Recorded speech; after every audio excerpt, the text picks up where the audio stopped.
it's normal. A lot of people like to bring up Al Capone that he was busted on tax evasion and not bootlegging, but the fact of the matter is, Bill Gates and Mark Zuckerberg and countless other billionaires should also be arrested for the rampant tax evasion.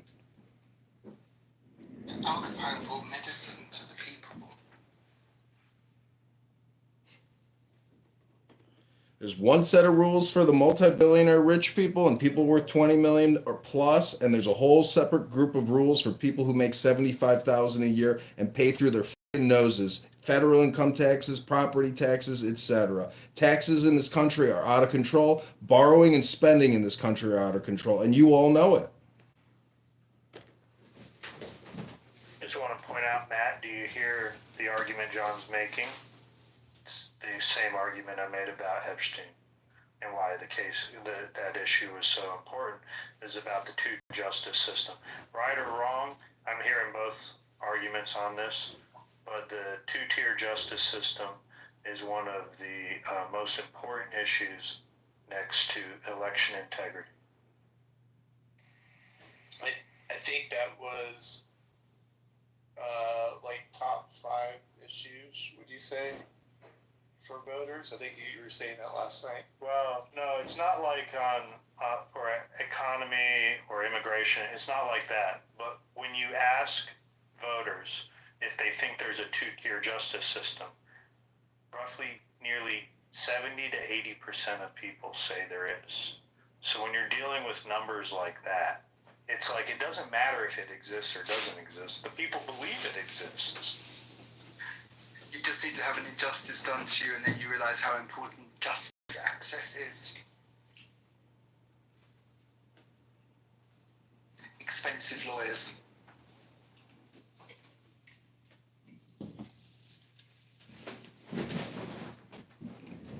I mean, Warren Buffett even admitted that his secretary pays a higher income tax rate than he does.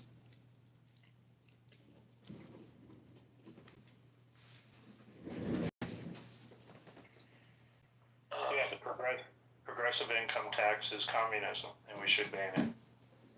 Yeah. Maybe moonlighting in some ways. We need major reform in income tax and property tax in this country. We have become slaves.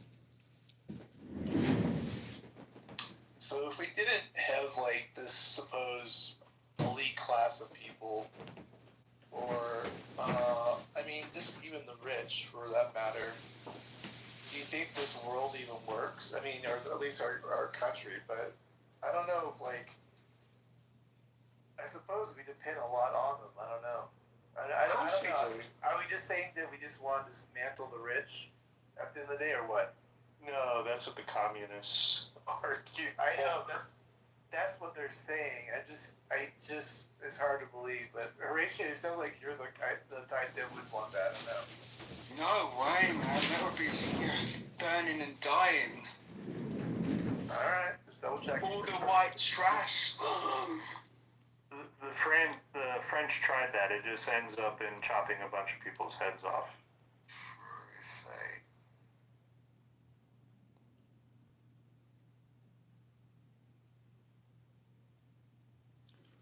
I mean, is it fair to go to work 3 out of 5 days a week just to cover your taxes? It's too many days anyway.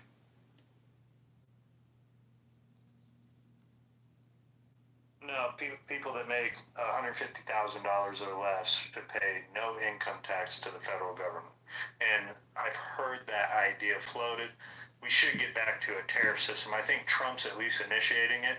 I don't think it will be to fruition, but the country was funded on tariffs and indirect taxation, sales taxes and stuff like that for 150 years. We can go back to that system. But isn't it the argument that you are basically going to be net zero by the end, so you're never going to end up with more than you started out with? It probably smooths over a lifetime on average. Not even sure what that means, that what you just said, Horatio. Well, because you don't, I mean, assuming you don't actually end up with money at the end of it, you probably end up with zero and you start with zero.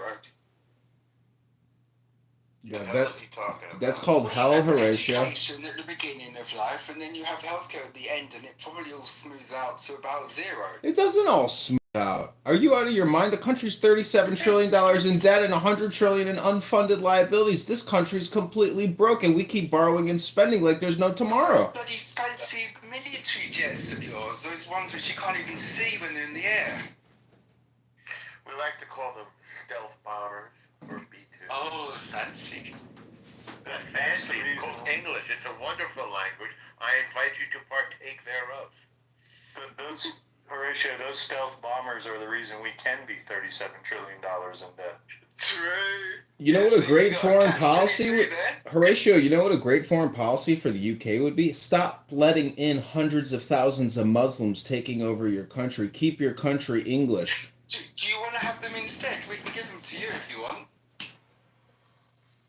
No, send them back wherever you got We them. already have Somaliland in We don't have a clue Minnesota. where they're from. Believe me, we We want to don't even know where they are denaturalize now. these people and kick them the fuck out of America. They never should have been brought in the first place.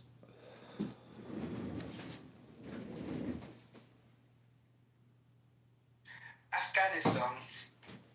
That's on you guys. How the hell is it on us? Because you got tired and left. I mean, after you fucking 12 years wasn't long enough. This is somebody who had an empire upon which the sun never set, and now you're sitting there and you can't pay your bills, and you're telling us about Afghanistan. Oh, no, it sucks, right? This is friggin' pathetic. Should have been born 100 years ago.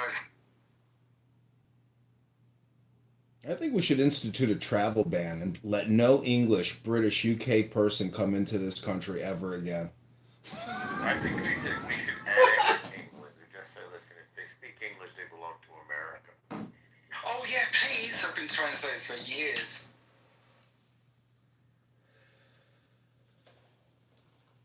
We'll teach them. We already paid for your defense funding. Well, when Prince Andrew gets exposed in the Epstein release, are you going to still kiss his ring? Are you still going to kiss your king's ring when you find out they're pedophiles? I don't like him much, actually.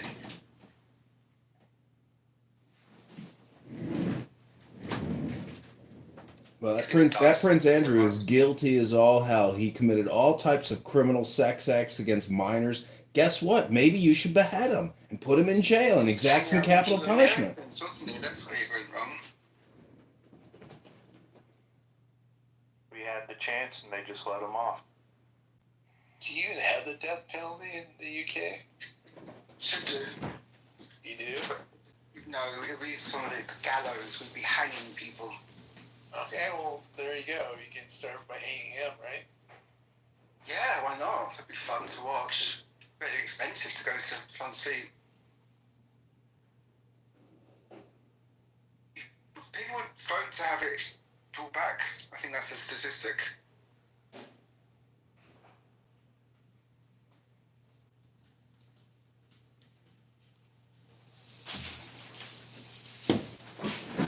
Listen, today's a great day for America. USAID is no longer in power, and that has been exposed to be a criminal organization dedicated to the destruction of America. Day by day, we are slowly liberating America from the deep state and criminal Democrat, Marxist, communist terrorists.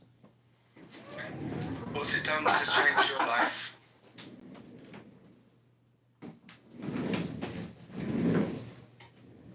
What has it done to change my life? Yeah, now there's no more USAID. You see, we're Americans, Horatio. We believe in liberty and the maximization of liberty. This is maximizing our liberty and freedom from people like you and the scum and villainy that have ruined America.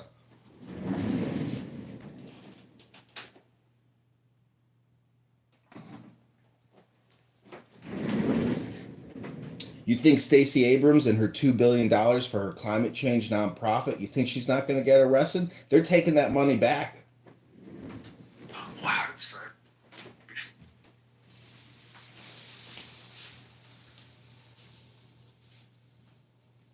Small steps, John.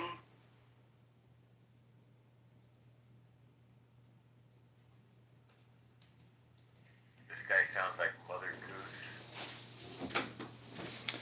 Trust me, when these Democrats find out what's in that Epstein file and they see Bill Gates and Bill Clinton and their beloved Democrats, this is going to hit them in the face like a sledgehammer. And that's just the bees. It's got to be bad on both sides, right? Or else it would have come out. Is that the theory? Oh, really? Who controls the information release? Look out, Democrats. I thought that it was the Republicans in charge.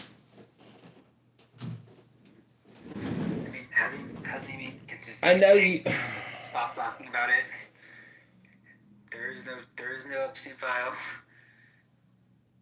Who is So it?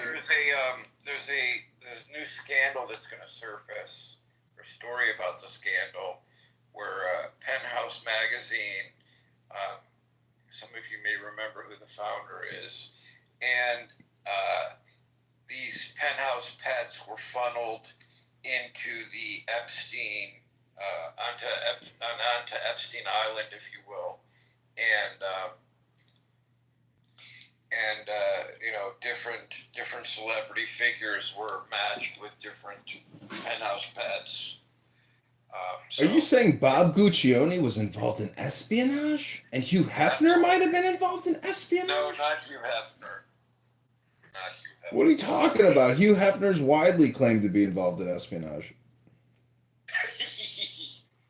Well, that may be, but The Grotto was a blackmailing operation. Penthouse is Larry Flynn. no, Hustler is Larry No, Flynn. that's Hustler, the guy in the wheelchair. Penthouse is the Gooch, Bob Guccione. Isn't but those would be 18 and over though, no? Dr. Yeah, I'm just bullshitting. The thing okay. is that Norm, did you ever see the most recent documentary on Bob and Penthouse? It was really fascinating, actually. No, but I knew those guys, and I'd love to see the documentary. He died in So- 2010, FYI. So he was based in New York City eventually, right? Like Russellville.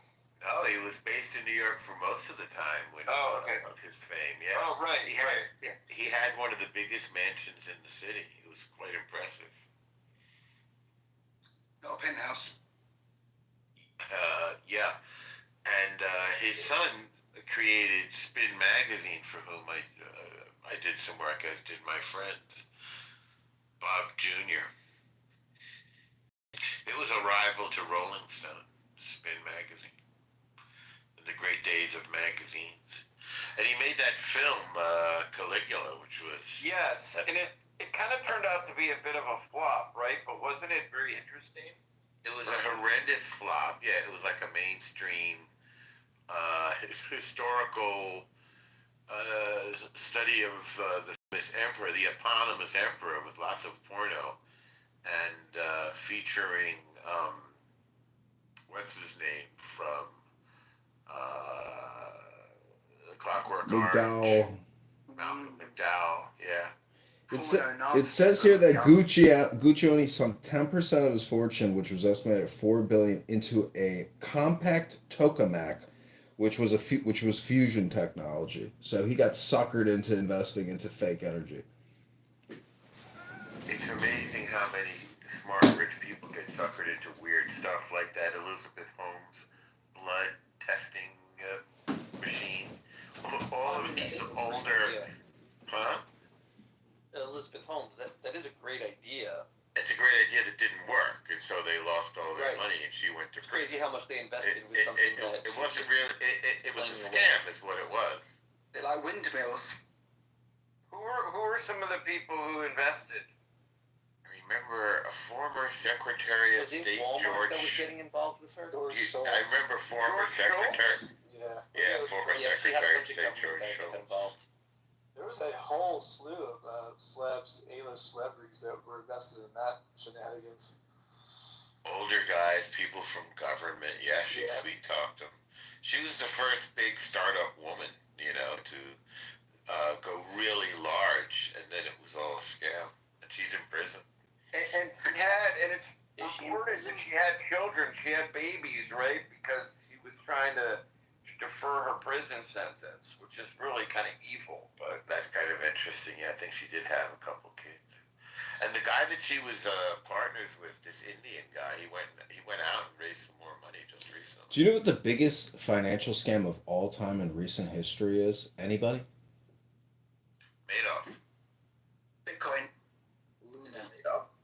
You guys all lived through the experience, yet you don't even know it was the biggest financial fraud and scam ever perpetrated upon the American people, creating 10 trillion plus in debt. It's called COVID-19 and the vaccine response, fellow Americans. Wake up. Or is it taxation? That's not a fraud. That's just an expensive overreaction. Wasn't a fraud. Can we see Fauci's fucking documents? Can we get that released? Can Cash Patel maybe show us what he confiscated from Fauci? I've got an actual vaccine card, I think, somewhere.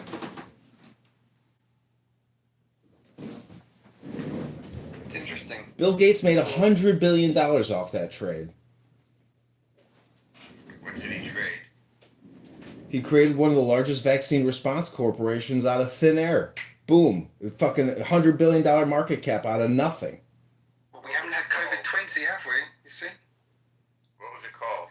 Biosphere or some weird name. I can't remember it off the top of my head. Yeah, I'm not sure you're understanding exactly what happened, but I don't know the particulars. But if you made a company and it went from 0 to 100 million, 100 billion. Let me get the name for you. sounds like he's doing something, right? Yeah, he's creating fucking bullshit out of thin air. He creates software virus, creates the fix for that. He creates a vaccine virus, creates the fix of that. That is the most corrupt motherfucker in this country. As you unravel the secret mystery of COVID, it strikes me that as society gets more complicated and we get more elaborate threats and technologies developed, like COVID, right? We had a plague. We've had plagues before, and plagues can be devastating. So we reacted very quickly with like all of our tools, the finances, the information, by which I mean like media companies.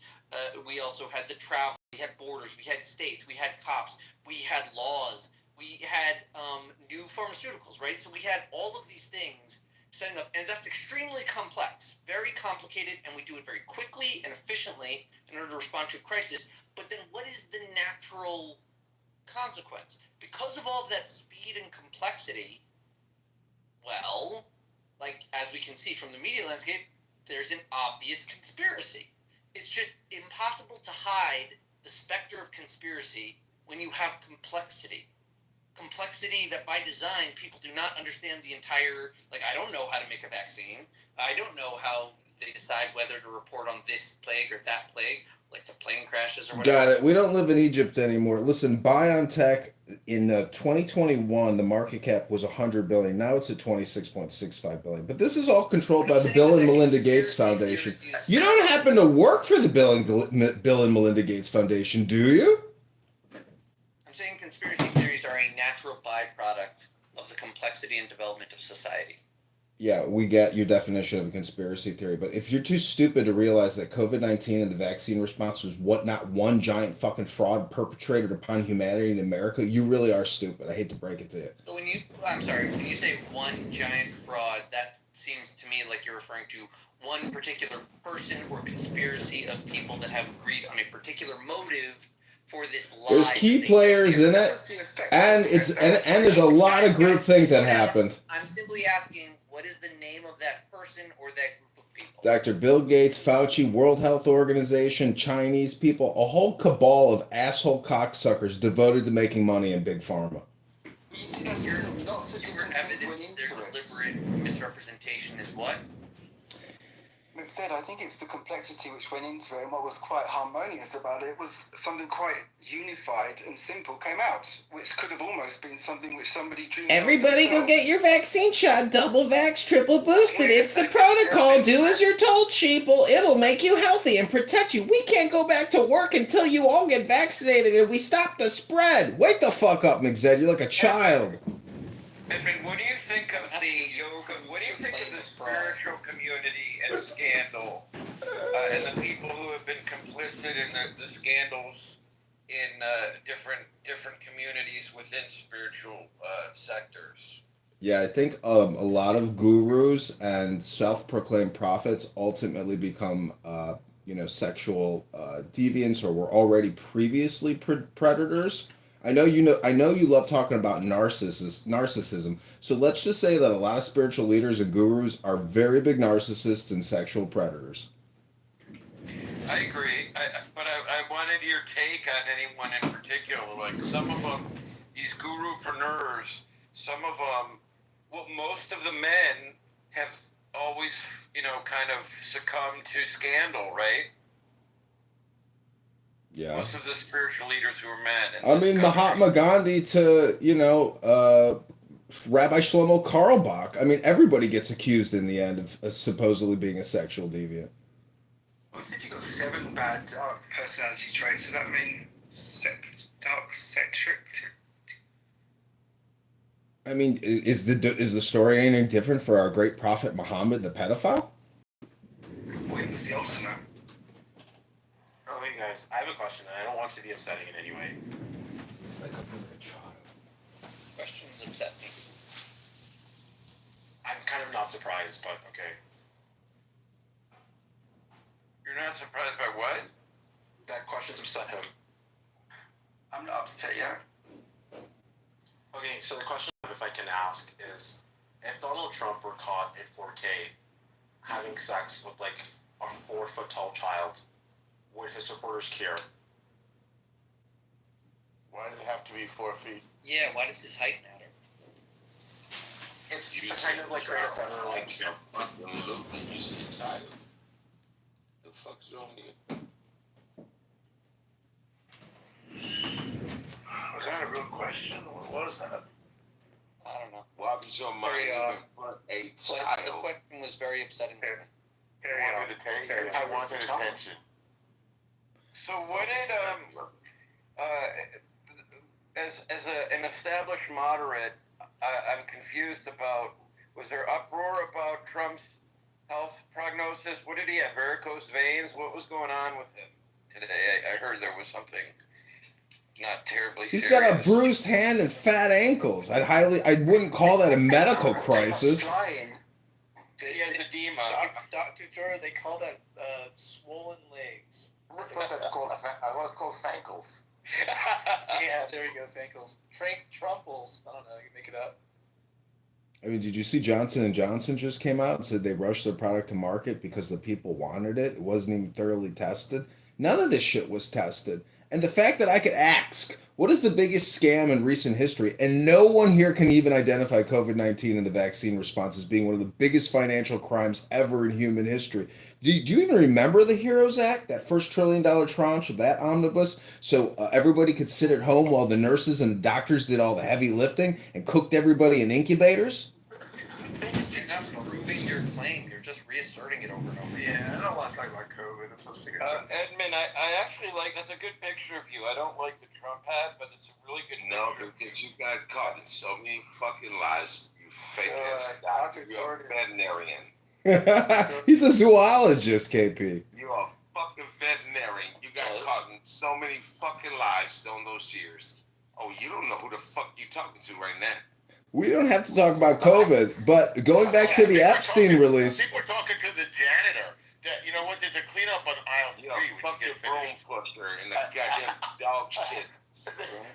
Clean out goddamn Tenos. We could ramble till 4:20 in the morning, That's but all you the fuck are. I guarantee you that no revelations. It will all be nothing cheeseburgers, whether it's the Epstein release or COVID information. Nothing will ever come out. That's the reality. Oh, your ass is corner now, man. I'm about to go off that. Hey, veterinarian, you want to sit here and say you were just medical doctor? You're a motherfucking vet. Hey, clean up around Who is he talking to? I'm talking to you, veterinarian. John, don't you reckon it'd just be like millions of people making small mistakes? I'm not even sure. Normally I would get defensive, but I don't even know what he's talking Yeah, about. hold on a second. KP, you giving Dr. Jordan some meat? Something happened? I don't know. He's talking to his mop handle. That was strange. It came out of nowhere. Dr. Jordan, you're a veterinarian doctor, not anything related to the COVID vaccine. No, I have a PhD. I'm not a veterinarian. I was in vet school. But I have a PhD. But I did teach infectious disease stuff. But I'm not in. I'm not even in that space anymore. Did you do any gain of function research? You're a lying-ass bastard. You went on this app and told people that you was a medical doctor, and we called your ass out to find out you was I never Yes, said the fuck you did. Now I'm starting to get pissed You off. was sticking your fucking fingers up a dog's ass. Yo, take it easy, Dr. I'm Jordan. not to get angry because it's just so ridiculous. Yeah, don't get angry. This is not called the liquor store, so take it easy, Dr. J. Got I can't it. tell if he's trolling or real. And when Jazzy came out and even caught your ass on the second platform, you got caught. Listen, if you're gonna make Jazzy incredible, no way. And guess what? Oh yeah. I would normally get upset, but I'm so fucking confused. I don't know what to make of This this. is Willie Yakimo live from the barber shop giving the update. He's behind the cash register. Your hands in the cookie jar again. So, Well, first of all, I'll respond to this in one way, though. The veterinary science and veterinary medical community is more poised to talk about infectious diseases than most physicians, so that's one thing. But I never claimed to be a medical doctor or a veterinarian, so. Yes, you did, you asshole. I do remember you advancing the COVID narrative.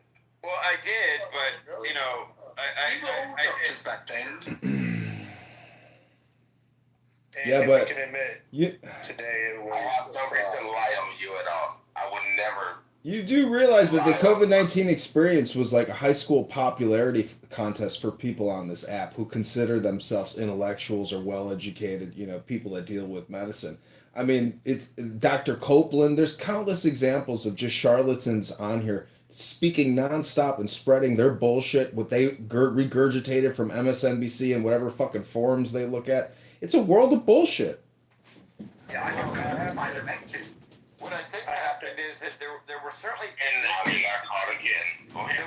there were certainly physicians who have huge egos that for the first time in their careers the God complex got the best of them, and because most Americans were not terribly impressed with physicians to begin with, but then when COVID hit, they somehow became saviors, and they were so egotistical and arrogant. There was that one woman. What's her name? The Indian gal. Dr. Priya. Oh yeah, Dr. Priya. Oh my lord. If there was a personality, I mean, she wasn't an attractive specimen, but her personality sucked too. I mean, it's just hard to believe you could have immutable characteristics that were painful to look at, and then, have such a fucking terrible personality. So her charm wasn't infectious. Yeah, her charm was infectious. I mean, does anybody here? That joke. How can anyone here not think that? How can anyone here Also, I not just think? want to say, so some people had an incentive they were being paid to peddle the narrative on this app. I was always curious, were you ever paid? No, because I've been out of the field a long time. But I did. That's fair. But I did work with ivermectin a lot with him. But I'm completely out of the field. In fact, I once got accused. In regard to the animal field, I once got accused of writing articles on behalf of SeaWorld to challenge the narrative that came out of that Blackfish documentary. And people were saying that I was paid to sit on boards and write articles for SeaWorld. And I wish that was the case. I didn't get paid a goddamn cent. I was just, supportive of some of my colleagues and passionate about the work I was doing.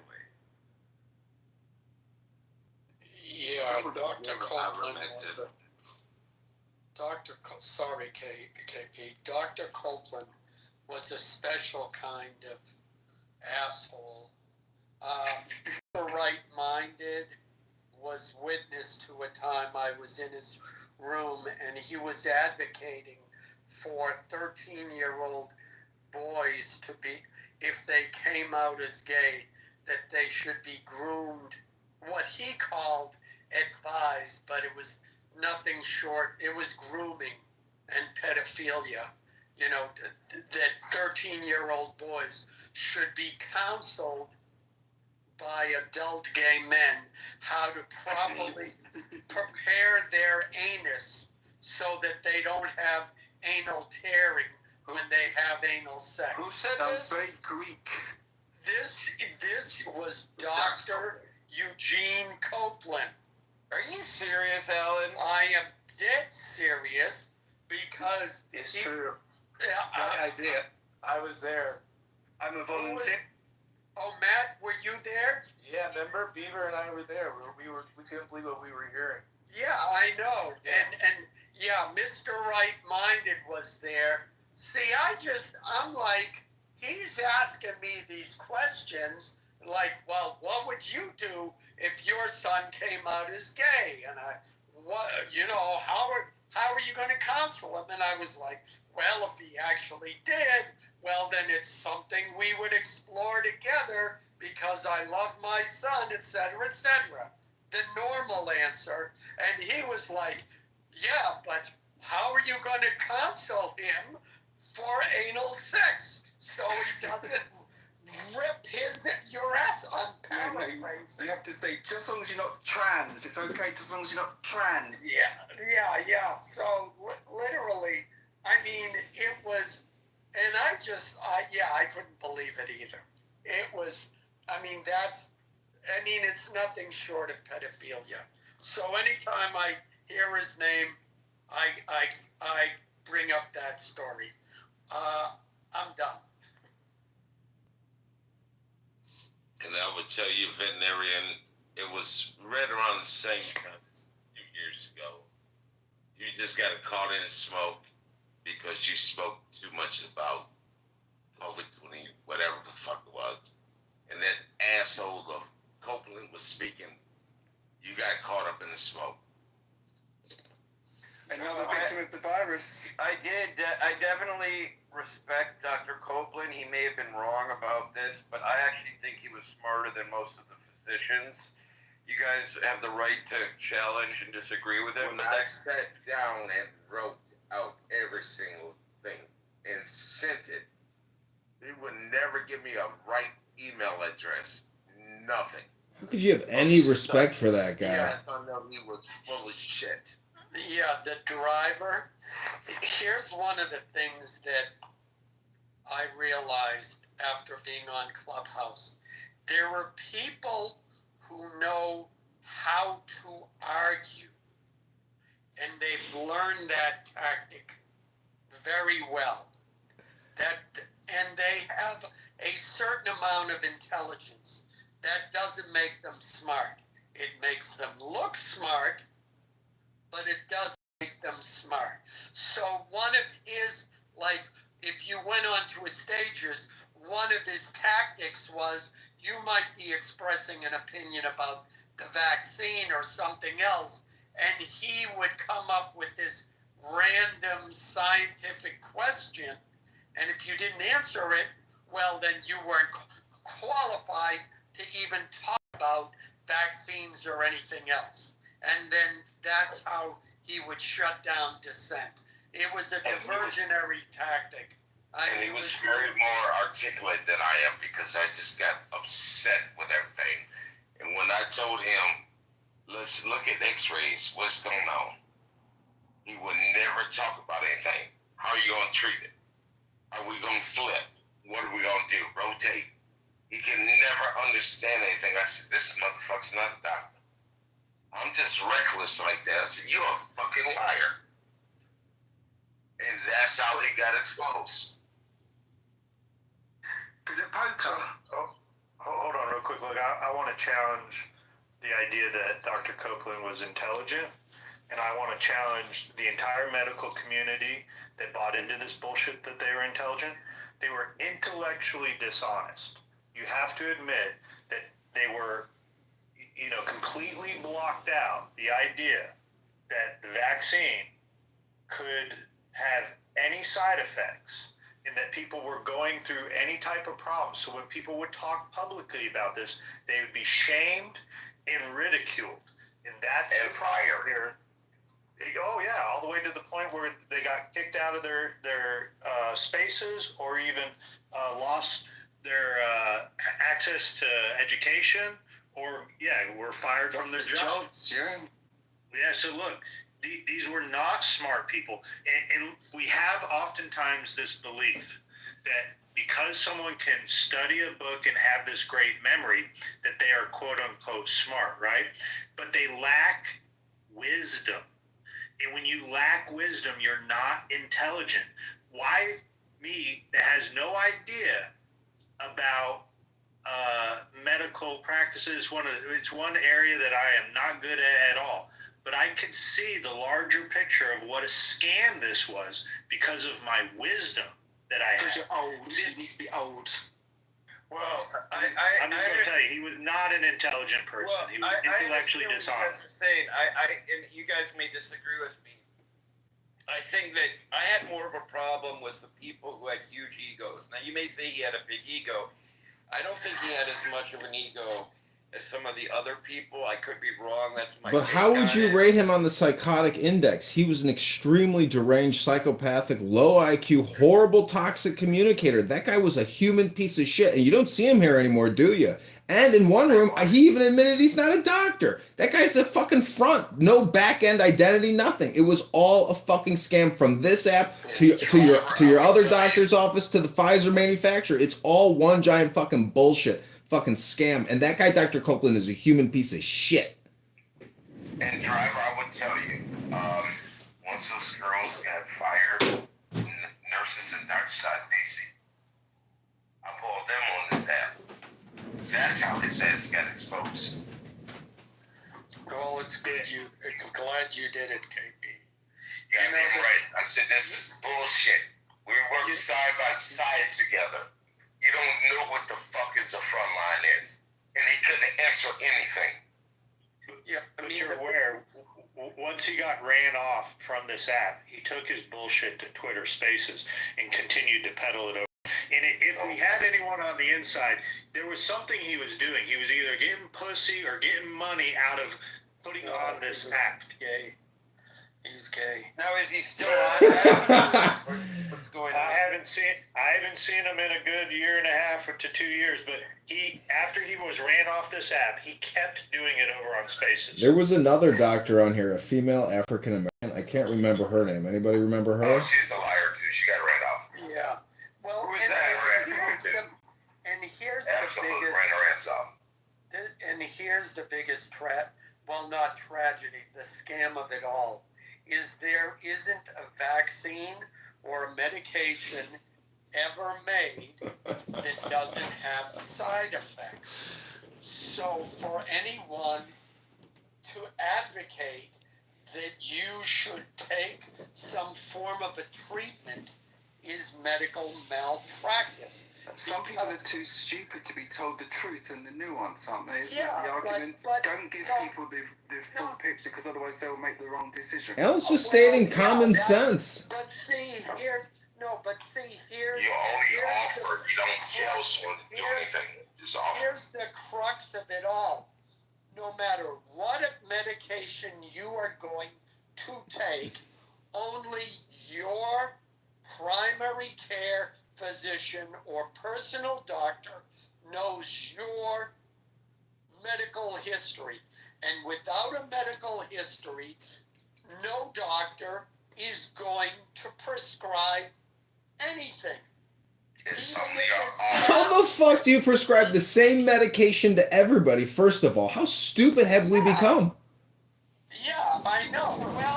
Well, Antibiotics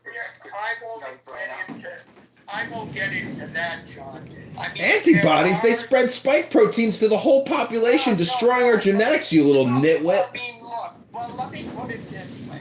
Even Tylenol is taken by millions of people, every day for decades and decades. Generally speaking, we know Tylenol is safe, right? However, and generally speaking, you can go to a store, buy Tylenol, you're going to be fine. But anything beyond that, there are still people who can't take Tylenol. That's why you have to go to your doctor. Your doctor takes a medical history and does a workup, etc., etc. Yeah, but it depends what the risk is, though, Alan. I mean, if it's more like you're going to be struck by lightning, then you really don't need to bother with the whole. It depends what the risk is. You think putting a gun to everybody's head and pulling the fucking trigger is a good antidote, you fucking little top. Yeah, but that was a different calculation. That was actually a significant risk. I have a question then for the people that are saying this. So what I'm hearing from this conversation is that any sort of medical advice should be between the individual based on individual circumstances and their medical provider, not the politicians. Correct. I don't think that's a good idea. Okay, so for example, like reproductive health care should be similar. Oh, kill all the babies. So we can have this. I would love to talk about how Victoria likes to murder babies. However, I want to remind everyone. I'll go down that. I'm gonna walk down this rabbit I hole. just want. Yeah, Before we go there. But Before we before go Oh, I don't think that there is a rabbit hole here. I think it's just I would a just matter like of it's a matter of just consensus that Victoria, you have to yield. Horatio. As we it's a reset. matter of actual just like Hey, thinking Victoria, about you do have to politicians have the capability, We the can have this- expertise, or the We ability can have this, Victoria. No. You have to yield. We can have this conversation, but we're going to reset it. I just want to remind everyone that Dr. Copeland, a chiropractor, holding himself out on this app as a real doctor. So Victoria, I want to ask you, how many babies have you murdered? 0. I've helped more children than Listen, 100,000 babies. I'll address Didn't work in that. healthcare. 100,000 babies a month get murdered in this country, and we, the taxpayers, spend $1 billion murdering 100,000 of our own children in the United States of America. It's a That is sick, bullshit. sick world. You can call it reproductive health all you want. It's murder. Congress actually carves out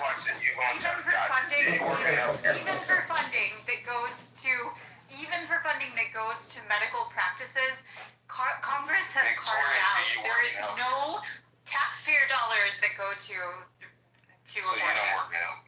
Okay. All right, Horatio, before I address you, Victoria, Horatio, what they have found that the government actually could have gotten more people to take the vaccine if they had simply asked instead of telling people. If they had said, look, we've developed this vaccine, we think this is our best option for now.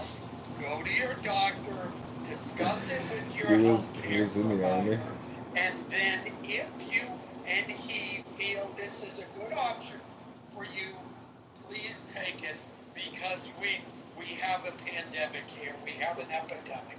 They would have gotten more people. Alan, if they told people they couldn't have it, then they would have got more people wanting Oh, it. well, then, It was the Armenian guy and a Cairo We were murdered living at dozens the of time children. because getting the actual for the vaccine was actually challenging.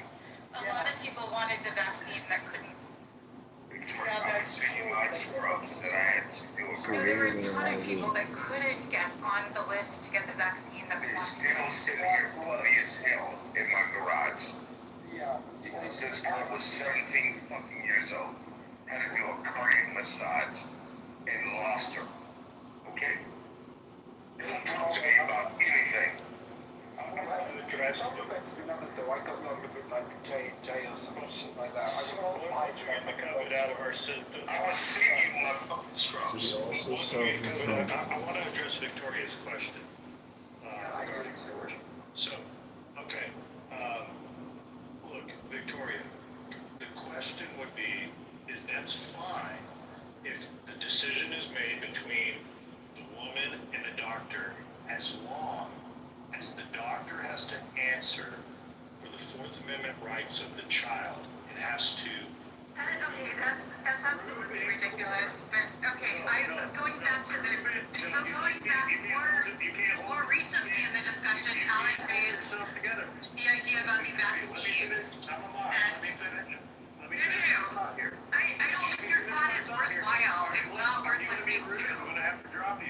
finish, if you can't let me finish my thought. I'll drop myself. Yeah, obviously you can't have the tough conversation. I don't think you can handle a woman on the stage. You I don't think you don't can want to have handle this a woman conversation. on the stage. That's why you're all just a bunch of men You just don't really want to have reporting to this yourself. conversation that you don't think that the child should be afforded their right to due process. There isn't a before they are child. murdered by a doctor. It is not a child at the point. It is a child. It No, is a it child. is not. That is okay. So you're against your I think that you're just misunderstanding. But going back to Alan's point regarding the vaccine, most people wanted the vaccine and couldn't get it. Abortion. Victoria, we've moved on to abortion. We're going to have this conversation. So look, do you believe the child should be afforded their due process before they are murdered?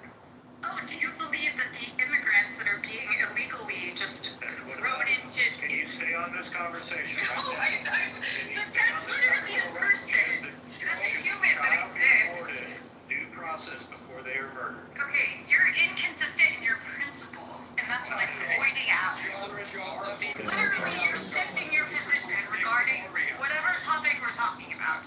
If you don't have a principled position, then you have nothing to offer. Okay, Joe, you can't answer this simple question that the child should be afforded due process before you and your doctor murder them. That's it. Yeah, but You're talking about literally cells that haven't formed yet.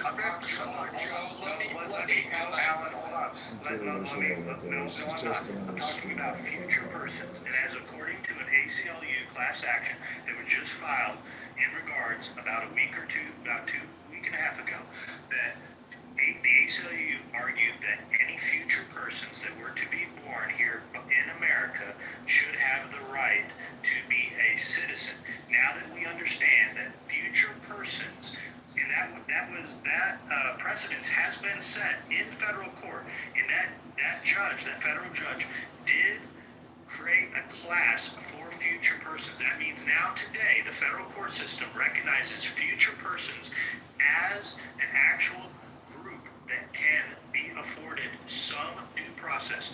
Do you now go against the idea that future persons are not real people? Because that would go against what you're arguing, and also the ACL is arguing about their right to birthright citizenship. Lonely, can't have a family But because Joe, the father wouldn't should that be mean that by the time the process started, they would be born and it would be too late to actually lose? Yes, exactly. That's the point.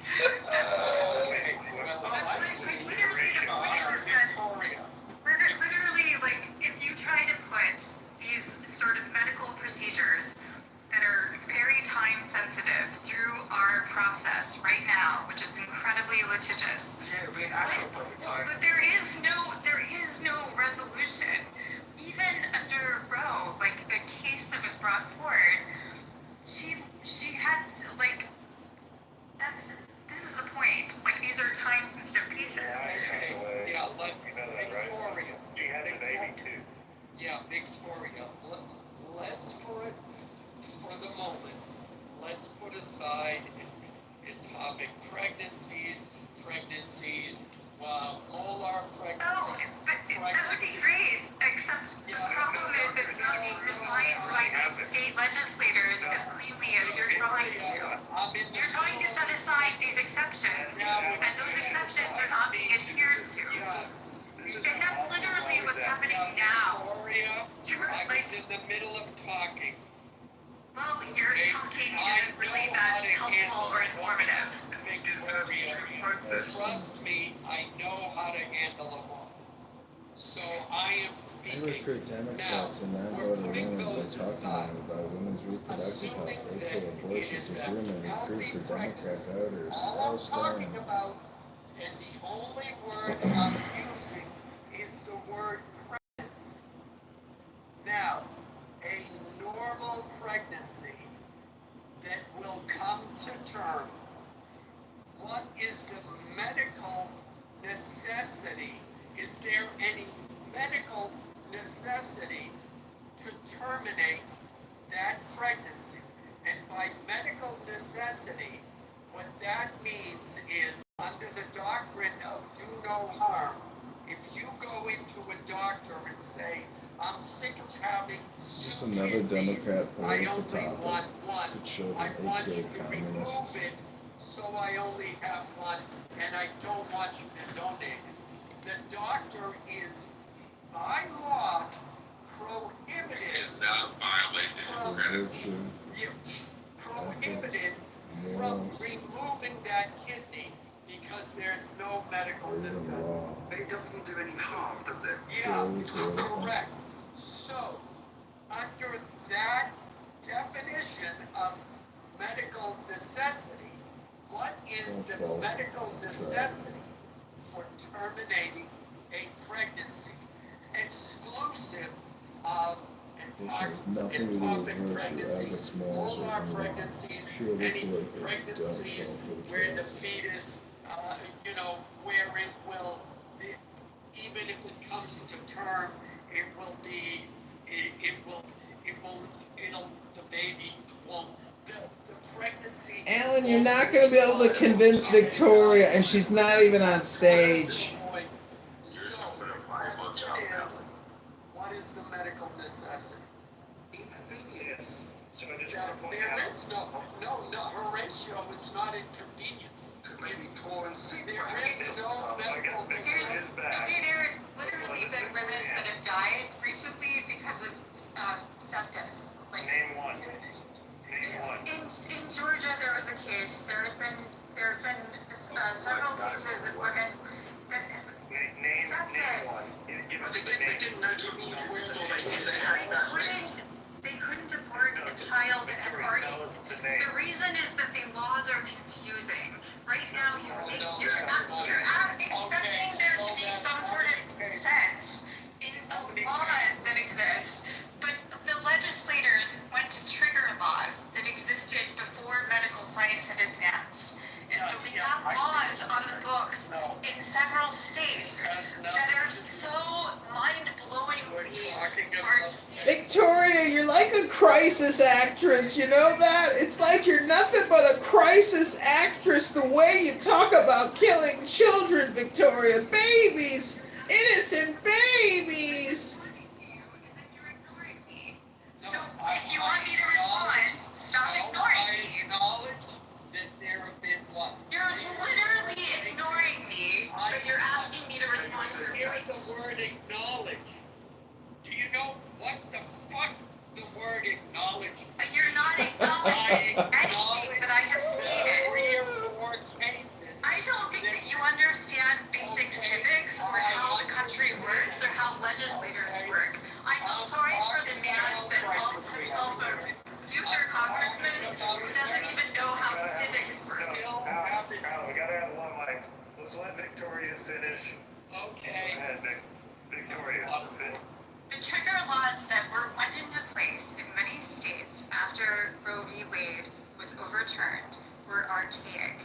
We had some state legislators citing information or basically law that was in place before women even had the right to vote, before female anatomy had really been scrutinized by doctors. For a very long time in our medical history, women were not examined properly.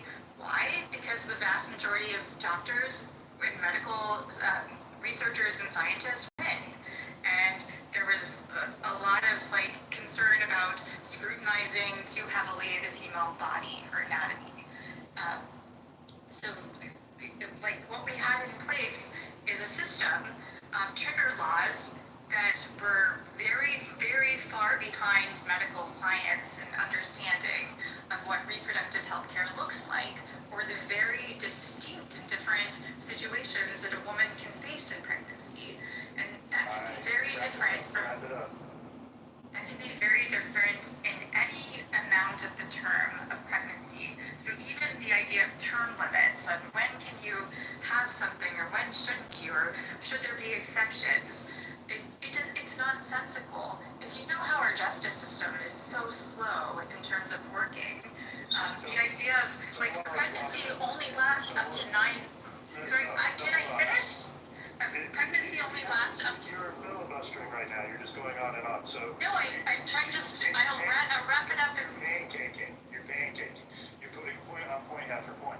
So I'd like to respond to, because I understand how the justice system works. The doctor, if they have to go through some sort of medical procedure to save the woman's life, they can prove after the fact that it's already occurred. If they're doing it legally and they're doing it right, they should have the documentation and the evidence to be able to prove it in court why they had to do this emergency procedure. Oftentimes, our court system does not ask people for permission ahead of time. It asks after the facts have already occurred. So making it out that we can't afford the child due process after the fact of it already, the medical procedure already occurring is ludicrous. Like, it can occur, and we should hold doctors accountable, especially after COVID and what we've dealt with, because these people are baby murderers. Okay, there have already been cases in which doctors have been fined or charged. They're finding. No, they've been criminally or civically. But they're finding, let me remind you, they're finding thousands of babies below abortion doctors' homes and in their cellars and buried in their backyard. Backed by these death cultists. Go ahead, Al. Yeah, you didn't answer my question. You brought up the sepsis. I said a normal pregnancy.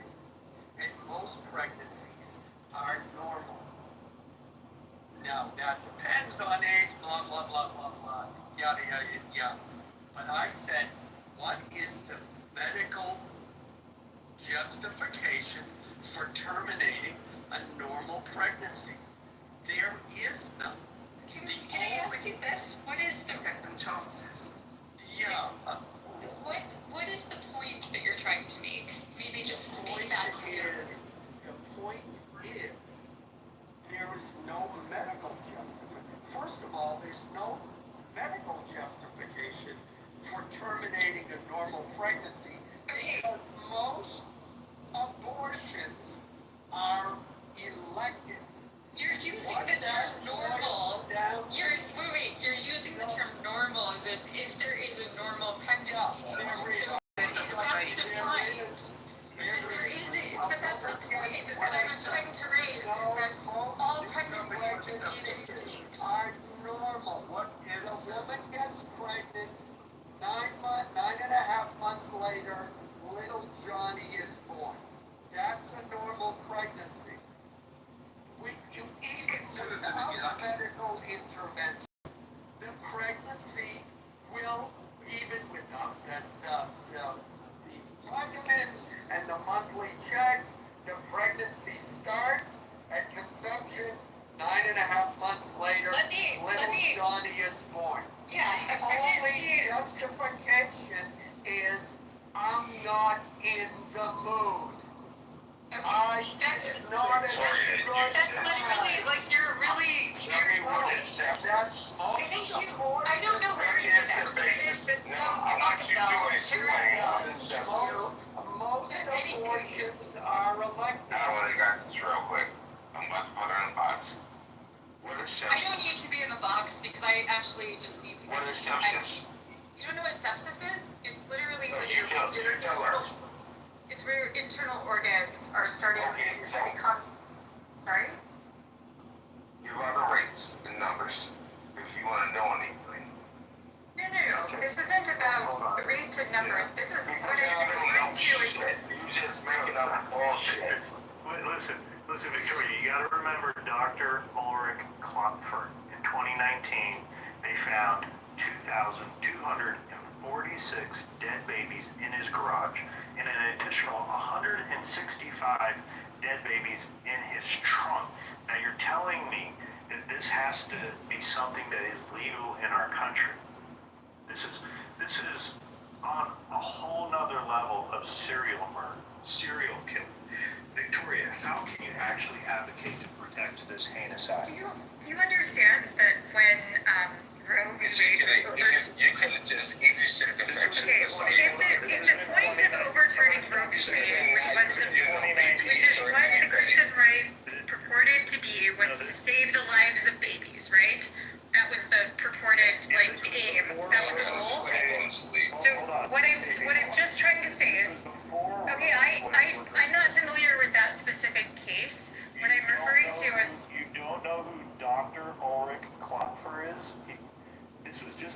2019. It was before Roe vs. Wade was overturned.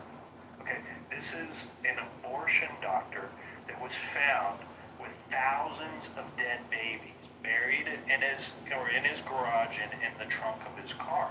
Victoria, I can't believe you haven't heard anything about this. Do you advocate for the selling of baby parts? 2019, I was focused on international things and wasn't really being focused on naive to the internal. subject doesn't ignore what the topic's about here. So look, do you advocate for the selling of baby parts? Because that's what's going on. Medical research is being done. After they harvest the child out of the mother's womb, they sell the baby parts for scientific research. Are you advocating for that? No, but I am very familiar with the ability of a person to donate their body. This is progress. This is medical health progress. Look at this. This is an affluent, white feminist liberal in the wild right now. Excuse me. Joe, what was the, you remember there was a couple cases back in the day when you donated your body to science. And that place were sitting there testing how to blow grenades with your ass.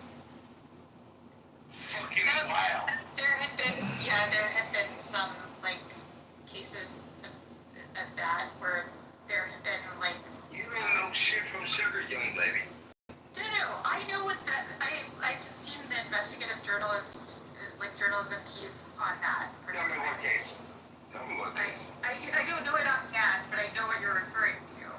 Have you ever seen an abortion? Yes. Oh, okay. Do you know how to do it? Avocado score? What I am trying to. So you never delivered a baby in your life? What I'm trying to share is you that. don't know shit. I don't think you. That's what I'm trying to tell you. I think you think that because you sound more masculine, that you apparently come off as more authoritative. I'm not because I'm good at what I do, baby. I'm good at what I do. You're not great. I'm sorry. Most people who adopt dogs also end up abandoning their dogs. If you And were a lot really of that women were great, given the you option to wouldn't just be abandon with or a murder bunch a of child. Take podcast that fools option. like Matt Cool and Pepe and Joe. Sorry. I mean, you know what else, Joe? The left is arguing that we need to let the immigrants in because one of them might be a future doctor, might be a brain surgeon or cure cancer. By the way, you guys know who that was, right? Who was it? That's a complete lunatic. That's the one, you guys aren't in the Telegram. Yeah, I know she's crazy. That's the Dark Victorian chick that's always been completely She's out been on here for years as well. Yeah, I'm surprised you guys don't know her. Yeah, I know her. This is her big topic. She loves talking about abortion. Abortion was her number one thing about during the elections. That's all she talked about, by the way. So, look.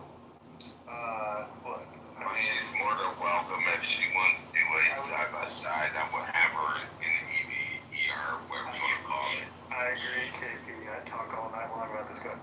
She's the one in, you guys don't know, but Gary, who does the critical thinking for my clubhouse, does a Facebook chat, and she spends all day harassing Abby in the Facebook chat.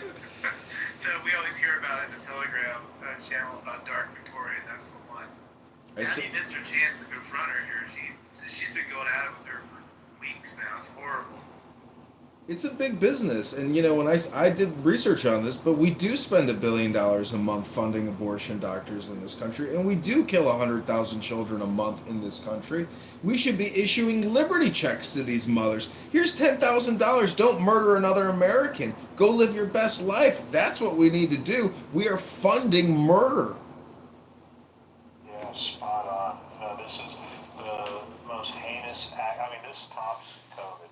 This is the most heinous act in our generation. It is at the level of chattel slavery. Like, This is our generation. Literally shipping containers full of oil barrels filled with dead babies. That I saw that article. It is, and you're right, it is serial murder. It's absolutely insane, but you can get away with it when you got that white jacket and you got the legal certification and you can buy the indemnity insurance. It's fucking medical industrial complex industrial murder, and it is so sick. It's unfucking real. You have to look at the global numbers. There's nothing that kills humans more than abortion. 72 million babies are murdered every year worldwide. This, in 1 year, this spans more death than the wars that we've been involved in combined. Like, this is, I mean, the most heinous act you could ever imagine. It is genocide of the greatest genocide ever on record. It's wild. Do you think it's almost like natural or a culling? Because, you know, even packs of wolves and these animals, I mean, it's so animalistic to just do this. But the problem is these Da Vinci machines and these facilities and the marketing programs and the donations and the political influence, like, it has become its own little state in this country.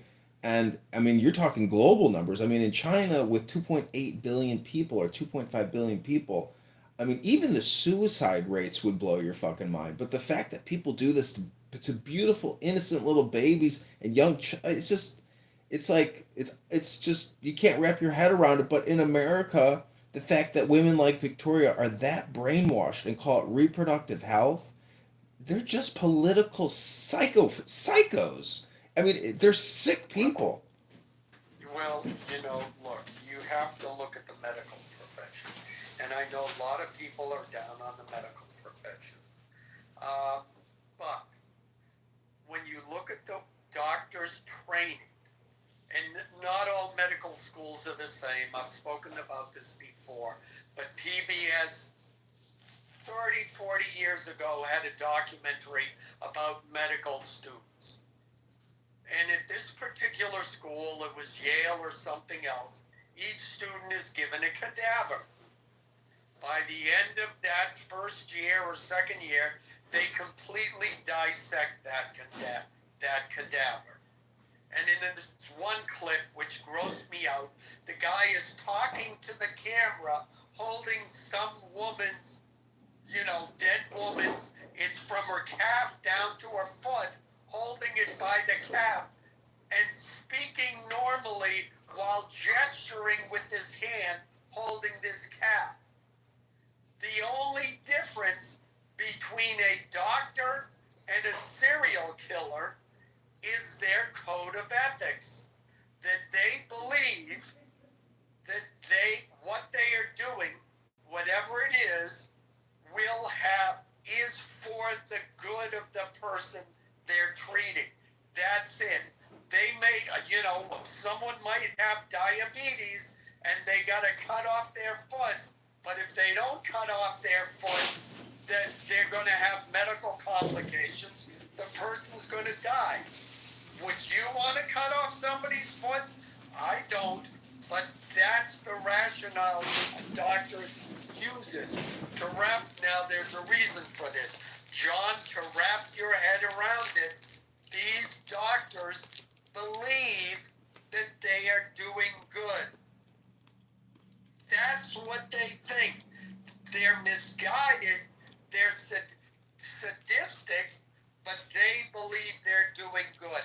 So when you get someone like Matt, I forget what it was, Matt Walsh, with the whole trans documentary, I mean, these doctors mutilate children.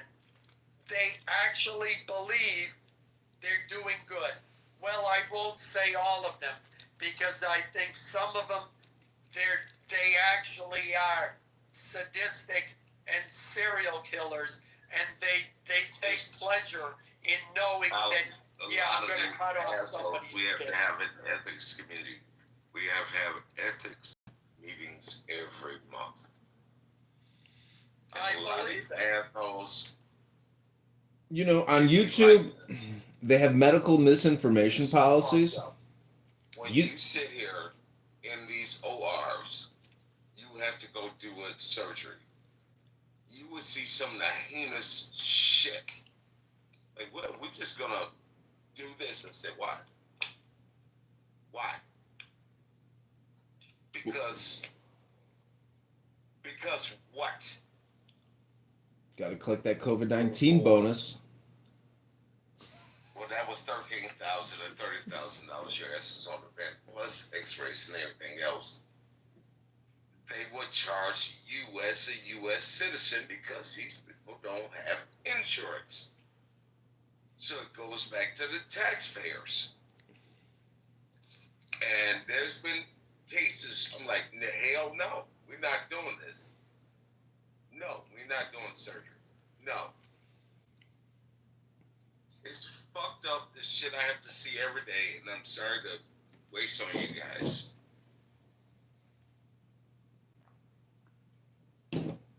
If there was ever a real revolution in this country, instead of gutting national defense, we should just cut Medicare, Medicaid. I mean, that's the biggest line item. And we should keep Social Security and keep the Army. But this Medicare, Medicaid, and how much we fund it, $2 trillion plus a year, and there's $100 billion a year in fraud. Over 25 years, that's $2.5 trillion in fraud from operators, from providers. It's the biggest racket ever in human history, the medical industrial complex and big pharma.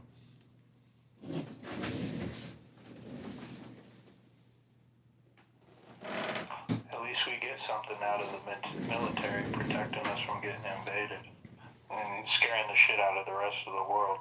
I mean, $2 trillion that gets wasted, not all of it's wasted, but a lot of it is the largest fraud cases. They're called Ketan lawsuits. The largest Ketan lawsuits are hospitals charging the federal government for patients that do not exist. Yeah, it's cram billing, essentially.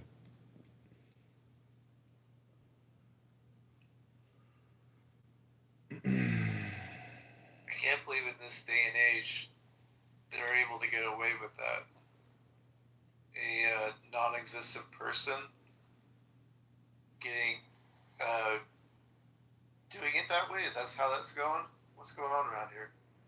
So, the ones we know of,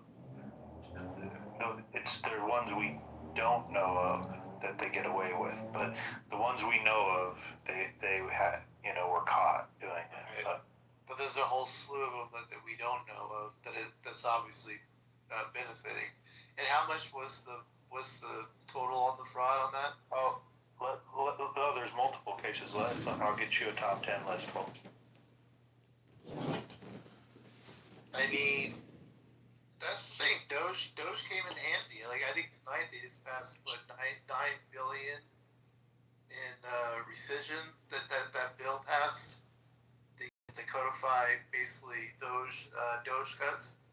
So I know it seems like a little bit of money compared to whatever the 30 trillion we owe. But you got to start somewhere. And if we can go after the fraud like that we're just talking about, and like hammer at that with this Medicare shit, the stuff starts to add up, man. Like, something's fucking crazy. We're gonna be broke. Is that KP? Yes. Yeah, you're on. Yeah. I was relieved from my position during COVID because I exposed that. $13,000 just to diagnose you have COVID. $30,000 to put you on a ventilator. So that's already 43, 46. And every single day, that is an extra, I think it was $8,000. They kicked my ass right out that hospital. I said, this is bullshit. And I had to go all the way up to the CEO, CFOs and say, no, this is not treating me. This is wrong. You relieve her duty, and 2 weeks later, got a mail, gave me a final check, said, here you go. Yeah, that's, I Thanks, I'm Kate. not gonna do that. You're bullshit. actually doing the right thing. Yeah. Okay, I got the list for you. So number one would be the HCA, Columbia HCA, $840 million in 2000. Unlawful billing practices, upcoding, billing for non-reimbursable costs, purchasing home health agencies to inflate costs, tenant health care, $900 million in 2006, HCA, $631 million in 2003, St. Barnabas Healthcare, $265 million in 2006, Oroville Hospital, $10.25 million in 2024, Harris County Hospital District, $15.5 million. So look, this goes on. And Cape Cod, $24.4 million in 2024. Extendicare Health Services, $10 million in 2016. American Health Foundations, $3.61 million in 2025, and Sod Healthcare, $3 million in 2025. So these are just, these are the things that were found to be illegal. This isn't just waste. This is just straight fraudulent billing that they're billing the federal government. Yo, I'm gonna help you out here. Go look up Tenet, where the motherfuckers are located at. If we're spending $2 trillion a year that we don't have, and we're collecting $5 trillion a year, if we were to drop spending by say 4 trillion and bring us down to literally $3 trillion a year in spending, if we were able to save that 4 trillion a year and we have 37 trillion dollars in debt, just do the division. It's possible to turn this around, but we literally have to cut spending by like 4 trillion a year, 3 trillion a year, and we're never going to do it. So we live in a state of deception, fraud, and mismanagement. They will never cut spending. Congress and the Federal Reserve are out to essentially just keep spending. They're never going to stop. Have you seen the charts? And you can go to Grok and ask estimates. What's the national debt and the unfunded debt going to be in 2030, 2035? It's all linear. And that's the way this fiat currency and banking industrial cartel runs the show. But shoot up to Joe, you mentioned Tenet. They prey on inner cities. Fucking weird. Very much like Planned Parenthood. Folks, I'm done. Yeah, no, it's like there should be as much of a backlash as there is on health insurance, which there should be a massive one. There should also be one against the healthcare providers too, for how this shit works out, bro. Like, I don't know, I could go on and on about this stuff. I'll pass the mic. By the way, Joe, these folks that actually pull this off, is this like a cabal, or is it actually really individuals that are doing this fraudulent behavior? Because that's a lot of money to be just. I mean, I guess I'm trying to wrap my head around. There's just everyday people committing this fraud. Is that what this looks like, or is it a ring? Like, what the hell's going on around here? Well, each case is going to have its own individual merits, so I wouldn't be able to generalize each case. I'm not aware of each case either. But I mean, maybe KP understands better how the administrative side. It's the administrative side of some of these health providers. But there's even a larger. Drain the shit out you. That's all it is. But it's not a group of people though. It's like it's literally just a one person draining the system right now. You know, one person at a time. What is it, KP? We have hold on. Give me a second. Let me get my You can Google the top 10 recipients and which corporations get the biggest cut from Medicare, Medicaid, Cigna, United Healthcare, Aetna, etc. Blue Cross Blue Shield. Oh, it's actually like you're saying the corporations are getting. Absolutely. It's the Fortune 500 of medical industrial complex. All right. They're fucking A. I mean, it's your health insurance provider. It's the middleman. It's the broker. It's these bastards cause a huge problem in the system. This is the fucking, they're blocking it. I mean, it's a waste of money. The internet didn't solve anything. It's been going on seriously since 1700s, the same key players that we sit in here and fund it because they know they can never fail. We just changed company name. Obamacare was just another spending bill for $800 billion more for the medical industrial complex. Everybody, keep Obamacare, motherfucker! It was just $1 trillion spending bill to give out so everybody could fucking build health insurance companies. I mean, it's one fucking medical industrial complex of bullshit. It's financial fraud, and it's not real medicine. I done walked in HR and threw my white jacket on the table and said, "Fuck you" several times. I'm done with this shit. If people had personal fitness trainers and dietitians, I mean, what more do you need? All this extra shit is forced down our throats and full of shit. The COVID-19 vaccines was a marketing ploy. My mom says, "Oh, I just went to the community center and the fire department vaccinated me." I'm like, "Mom, what the fuck are you doing?" It's like candy for people. People are stupid. You want free shit? Here's free shit. Well, hold on a second. I mean, one thing that came out of it was breast augmentations. Okay? I'm just saying, at least something good came out of it. Nothing came good out of it. $10 trillion in debt. The guy I'm running against here in Illinois, he's been in Congress 10 years. That means he's overseen $20 trillion in debt creation. $20 trillion fucking dollars. You know, I will tell you it's exactly what Obamacare did. Because at that time, I had the wonderful fortune of having my mother-in-law come live with us. And I needed to provide her health insurance. And so I was looking long and hard at what plans I could get, how much it was going to cost, et cetera, et cetera. And what I found, I looked at the out-of-pocket expenses, I looked at the co-pays, I looked at all of it.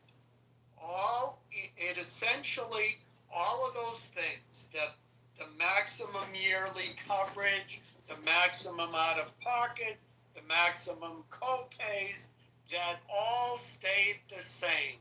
The only difference I saw that they reduced the price of your primary care and they transferred those costs to the specialists. So where it used to be like $35 to see your regular doctor and $50 to see a specialist, it suddenly went to $25 and the specialist was $100. That was back it. in the day, if you went out of district, you had to pay the extra fee. Yeah, exactly. Mm-hmm. That's all. In terms of the insurance companies, nothing changed. The only thing they said is, well, you can't cancel people, and you gotta, there were the few things the kids can stay on till they're 25, whatever it was, however that went. I don't think most people read their insurance policies and see how much bullshit it is. It's just a lot of bullshit. Paperwork and overinflated. What about my cholesterol, Matt? I have breaking news. I'm sorry. I got some breaking news I think is pretty. Tonight, Anna Paulina Luna has criminally referred Jerome Powell to the DOJ for perjury. Have you guys heard this? I did hear about that just a little bit ago, yeah. What about the $2.5 billion makeover? That's crazy. $2.5 billion, yeah, for the renovations of the Fed's DC headquarters. What do they think? What do they think they were building out the new Goldman Sachs, executive offices? Joe, this is the problem with the Epstein story being in the news cycle. There's all these bangers that are out there, right? Yo, what they should do is indict that fat bitch from Georgia. Letitia. That big ass gap in her mouth. What's her name? Letitia. No. The other Georgia's the. That's New York. Stacey Adams. Thank you. Yeah, they need to indict her ass. Fuck that. Stacey Abrams. Even in the Abrams. She got $2 billion for a nonprofit that had $100 in the bank account. And what was that number that when Biden was leaving, he gave out like $300 billion in grants to all these climate change and, nonprofits. I mean, that's a huge scandal too. Yeah, then you had that fucking, what was she from, that little girl at the time, that Swedish girl, was pushing that shit. Oh, Greta Thunberg, whatever. Yeah, she was a big funder, or a big, famous name, I'm sorry. Yeah, and they used her as a child because you can't talk about children. It was fucked up. They were good at marketing at that time.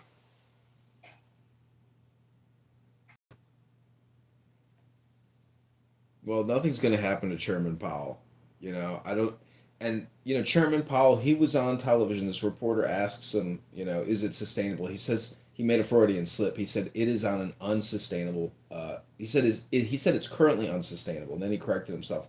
But the point is, he said that we don't give Congress fiscal advice and we don't ask Congress for monetary advice. So if that's the root of the problem, it's a unified system. It's Congress and the Federal Reserve, but we are so far in the trenches of debt at 37 trillion with 100 trillion in unfunded liabilities. I mean, Trump is the guy to fix the situation. They appointed Kennedy to the head of Wall Street as the Security Exchange Commission back when the stock market plunged in 29. And Franklin Delano Roosevelt said, it takes a criminal to catch a criminal. It takes somebody with some chutzpah and some business experience to get us out of this finance. Yeah. Are you talking about Bobby Singer? No, I'm talking about Kennedy, the old John F. Kennedy's grandfather, I believe, or his father. He was appointed head of SEC. But anyways, FDR appointed him because he believed, he was widely accused of doing insider trading and fraudulent type of trading. So anyways, the point is, Trump is the guy to fix all of this, and I think he will fix all of this. But if Doge has already saved us $600 billion, we have to cut spending by $1 trillion a year. We can't let a Democratic Congress, Democratic senators, or a Democratic president continue to plunge us further into debt. And I can't understand why Trump is so hard on Massey and Rand Paul and all these fiscal conservatives and prudent people. They're just giving the money away. It's such a fucking waste. Well, you mentioned Kennedy. That was Jack, was the father. yeah. Yeah, he had way too much bullshit in his history. Bootleggers. I mean, people in America have always ground out a dollar in some innovative way. I mean, look at all this fucking cryptocurrency and the trillions of dollars in market cap in crypto and these fucking millionaires and billionaires who came out of nowhere all because of fucking crypto. And once he had that stroke, he was done. His legacy was done. John and Bobby came up after him once he stroked out. It's just American legends. You saw The Godfather, John. Did you see the third one?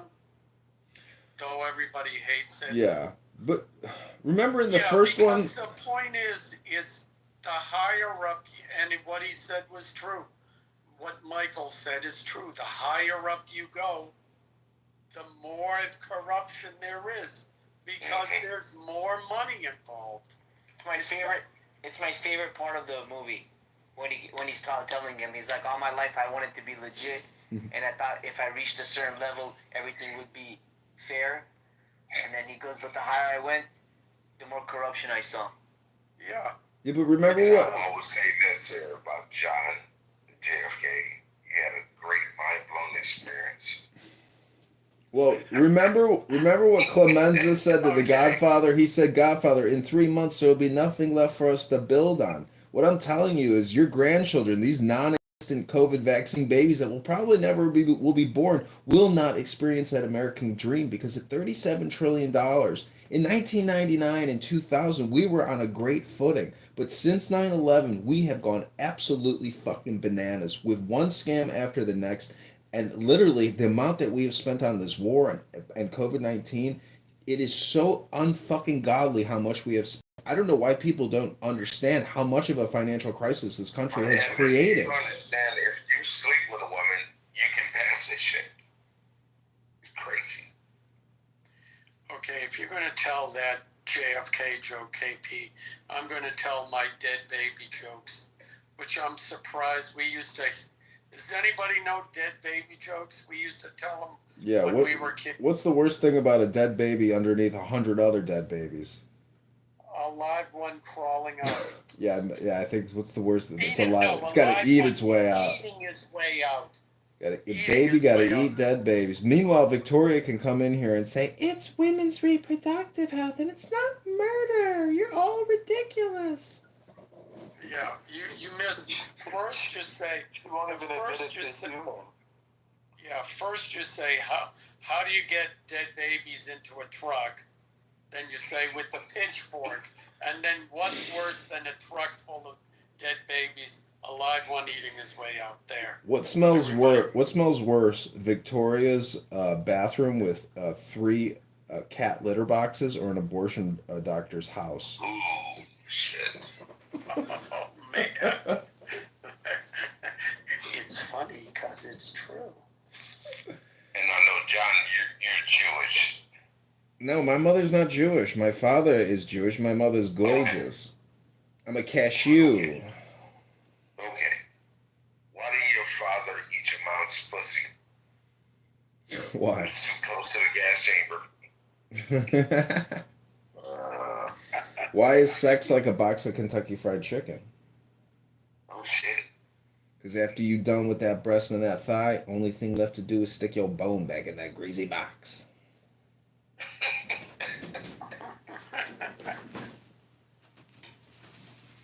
to keep a nigga at home? How to welfare check on his boots?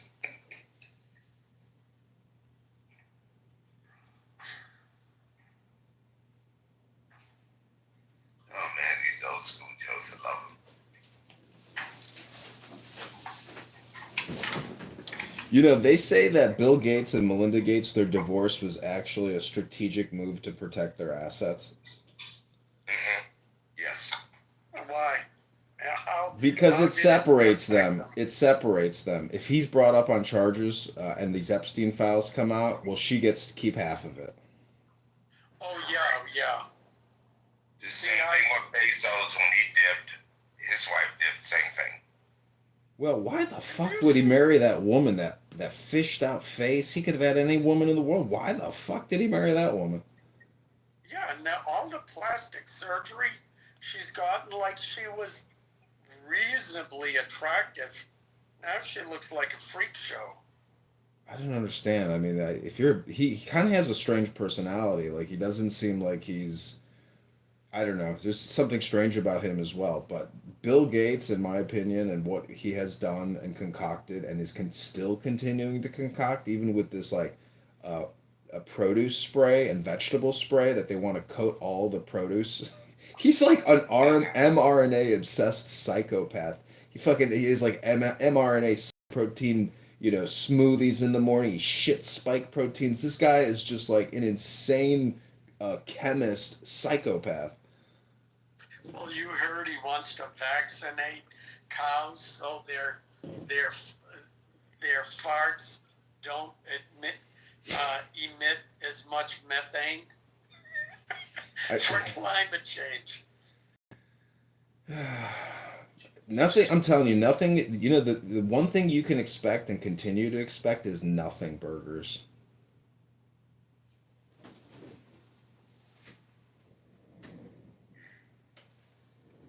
I like that one. Even what we eat with this, especially with this Trump. Going to come from the investigation of John Brennan.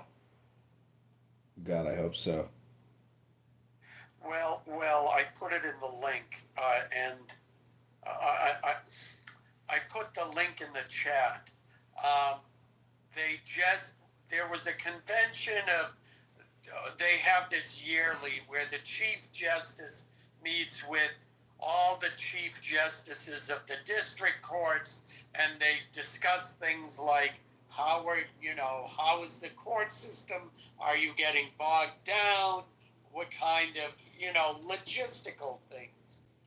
And Judge Boasberg, the one who told Trump to turn the plane around midair, there asked the judge, and I'm trying to remember how they said it, but basically there's a memo going around where Boasberg and a number of other judges asked Roberts how they could, they were concerned that Trump would be, that Trump would not obey his rulings once they made their rulings, that he would ignore the courts. And now Roberts said in a kind of fatherly tone, hey, don't worry about it. Trump is very respectful. And on top of that, Trump has obeyed every court order that's come down since he's taken office. But what it shows is first of all, judges are not supposed to be discussing cases with other lawyers or judges. It's against the law. And number two, they are supposed to be, not only are they supposed to be ruling fairly, which they've now expressed, some of them have, like Boasberg, have openly admitted now that they had a bias. But there is a part of the legal doctrine in this country is that a court is supposed to presume that elected officials are following the law. And that there's another legal, Abby should be here, but there's another part of our legal system that says that if there's an action taken by a politician or an elected official, and one can be interpreted as constitutional, but the other can be interpreted as unconstitutional, you should assume that the elected official is acting constitutionally. And these judges now, it's a memo that was some reporter got a hold of it. How, I don't know, but it shows these district court judges have a clear bias against Trump. And was Roberts appointed on the Bush? Say that again? Was Roberts? He was appointed on the Bush, right? Perhaps, but Roberts isn't the one doing this. No, KP. Roberts isn't the one doing this. It was the lower court judges, the district level judges. Well, not all of them, but some of them. There were like 30 there total. So maybe 10 of these district court judges, obviously from liberal states, sent this memo or to the Chief Justice Roberts saying, gee, gosh darn, we're worried that Trump is going to overthrow is not going to follow the Constitution and ignore our rulings. And Roberts told them, don't worry about it, boys. Don't panic. Everything's okay. And when you look at all of these rulings and filings, Trump has followed every directive, has appealed things. He's following the law. So all of these, this whole narrative that Trump is going to be a dictator, that he's trying to overthrow the Constitution is absolute bullshit on the part of the left. Trump talks a lot, Trump trolls, Trump talks a lot of crap, but when it comes down to it, what he does, his actions, is he is following the letter of the law, 100%. He is not ignored. Alan, it's these judges that don't obey the Constitution. Absolutely. And that Boasberg judge, the whole thing with whatever that gang member was, not Garcia, but the other one. Trump they put him on the plane. The plane went to Venezuela, I think it was. So the Boasberg, had a hissy fit because he couldn't have his way. Trump appealed it to the Supreme Court. The Supreme Court told Boasberg, no, you're wrong, Trump was right. And then Boasberg said, well, I'm holding him in contempt of court anyways. And under that, ordered Trump to bring the guy back. And that's how he was able to finagle it. But the Supreme Court keeps telling these judges, hey, you're out of line. This is bullshit. You're interpreting the Constitution the wrong way. And they keep ignoring them. Absolutely, they're full of shit. Man, I love when Alan just go off rail. I love it. Stephen This Miller. is like 2001, Alan. Don't give a shit.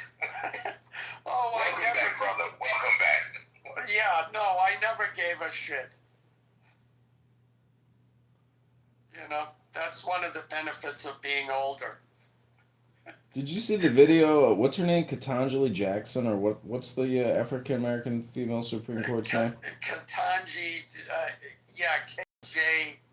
I don't know if you saw. Did you see? She's like a theater child. So there's a video of her. Did you see her singing in like Wicked or something? It's so cringe and bizarre. Oh yeah. Have you seen the word count? Yeah, I saw that. Like they added up all of the opinions by the various Supreme Court justices, and it's either the average or the total, and like all the other judges, it's like 2,000 words, and her in their either dissents or their rulings, and hers she's like at 15,000. It's hilarious. John, what was that chick that's right outside your district? That was getting crazy. What was her name? Black girl. Fuck, she's out of the news now because she got out of office. So I can't remember her name off the top of my head anymore. That was a She was a psychopath, story. Total psychopath. She's She just had crazy. 2 different jobs with the municipality and the city or some shit. Oh, Tiffany Henyard. Man, yes, thank you. Yeah, that bitch Crazy is a as hell. psychopath. If you guys want to go look at She got the psycho stare. She got the psycho stare. Yeah. She's a total Did psychopath. she get arrested or? She caused a fight, but she didn't get arrested. She got run off. She got voted out of office.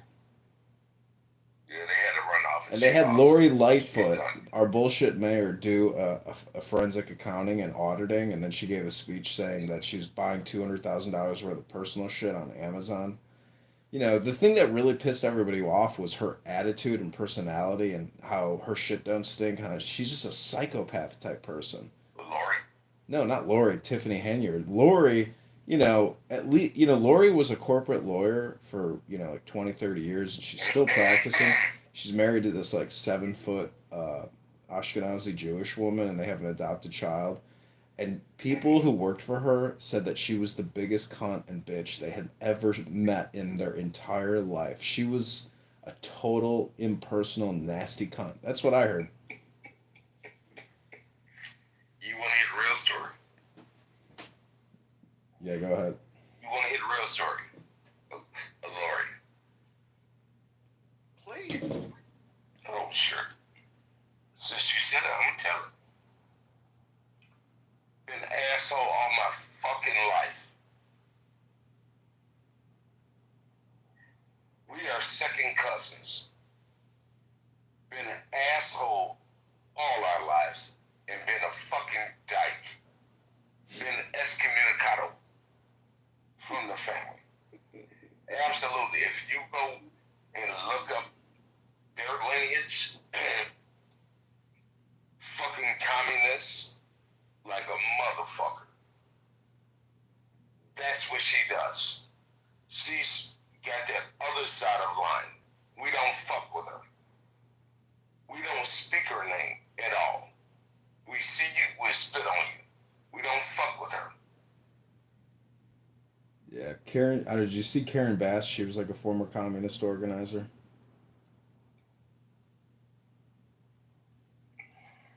I hate her. She's another one. I don't know where these people come from and how they keep getting But Joe, she elected. used to be a nice looking, when I was young, she was a nice looking lady, but I don't know what demonic force got in her. We just stopped getting with her. If you go research that whole Lightfoot line, you know, we kicked the motherfuckers out the family tree. Get the fuck out of here. She's a special one, and I mean, it's a miracle that she won. And she ran against Tony Preckwinkle, who's been head of the Cook County government for like 20 years, and she's another one. And how these people maintain their power, I think it's election fraud. And why we have Brandon Johnson in Chicago, it's got to be election fraud. If you look at the chart and the overlays, you're like, how are all these people in the South Side voting? I don't think a lot of these people even vote. It's So the money Dem- fraud. it's ballot harvesting and it's Democrat control. It's a political cartel that runs Chicago, and they've been doing it since like the 50s and 60s. I mean, they control it. It's their shit.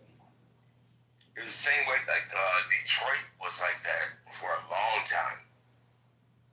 And they still shit. Yeah. Crazy.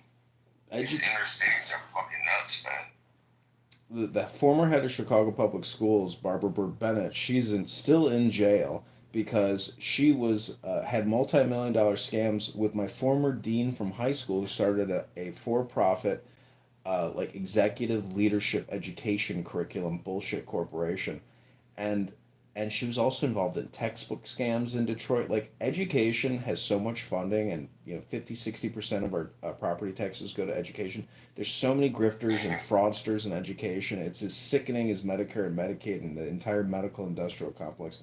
The educational industrial complex in this country has to be one of the most dangerous elements of our fucked up society.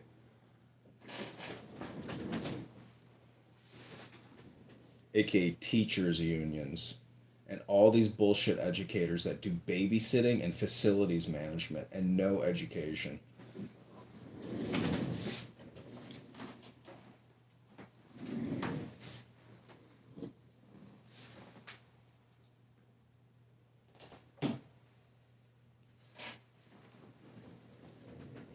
You ever notice how 60 to 80% of the entire population is looking at their phone nonstop wherever they're at?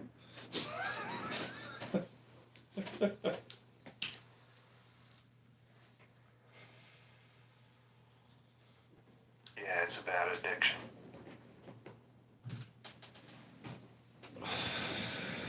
I mean, how are these kids in junior high and high school like ever going to get an education if they're just chronically looking at their cell phone all the time? Like, everybody's brain has got to be cooked.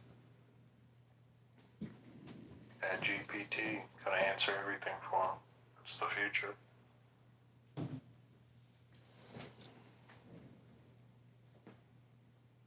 I don't know if there will be a future. I mean, at 37 trillion, 40 trillion, 50 trillion, all, McZed on here, he works in debt resolution and management, and he claims that there's going to be a debt jubilee and we don't have to worry about the future. He could be right, and there's some type of debt resolution and it just disappears and only appears in terms of inflation. But if it doesn't, and we get crushed with inflation and paying back a debt, how crazy is it that, like, after a war, there's war, debt resolution? Like, Germany had to cough up, all this money after the Versailles Treaty, had to cough up all this money after World War II. But supposedly with the Marshall Plan, we funded it all. My point is, how the fuck in this country, how do we get over this, like, nonstop borrowing and spending? Politically and organize, and what are the actual benefits of doing it versus not doing it? Is it just a question of where the money goes, or is it a question of how much we're going to create in new debt? Like, what's the optimal balance and solution without this new Green Deal shit and all the other fraud and wasteful spending? I think it's gonna take a crisis because they have the automatic increases to all the departments, and stuff's codified into law. So I don't think there's any way to rein it in until we have like some serious crisis that occurs. But a crisis just spurs more debt. The HEROES Act in March of 2020 was the first $1.5 trillion tranche, and every single congressperson came up and gave their little speech and said, I think this is a great idea. So crisis just creates more spending. I mean, what we have to do is stop doing, and we have to cut by like $1 to $2 trillion, just to start. I mean, otherwise it just keeps going up. And at one point, $1 trillion plus for just for interest, plus $1 trillion for national defense. Like, people got to take cuts. I mean, it can't just be perpetual economic growth just by borrowing. I mean, you could say that it's our greatest strength that we have this ability, and it fucks the rest of the world who is mixed in with us. So I'm just playing devil's advocate because I really don't know what the optimal solution is. It could be that we can just continue, we just keep borrowing, ad infinitum, because if Washington D.C. doesn't get, invaded and overrun by some foreign enemy, it is a Ponzi scheme, and we as the American people are the greatest beneficiaries of this Ponzi scheme.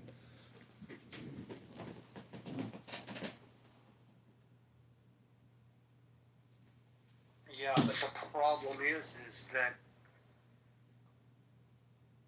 it just, you can say, well, the money will never run out, but at a certain point, the debt will overwhelm us to the point where we're spending trillions of dollars just to pay something that, pay for things that we used 30 years ago. Well, then it's like a strategic bankruptcy. You run up the credit cards as high as you can before you default. I would say war.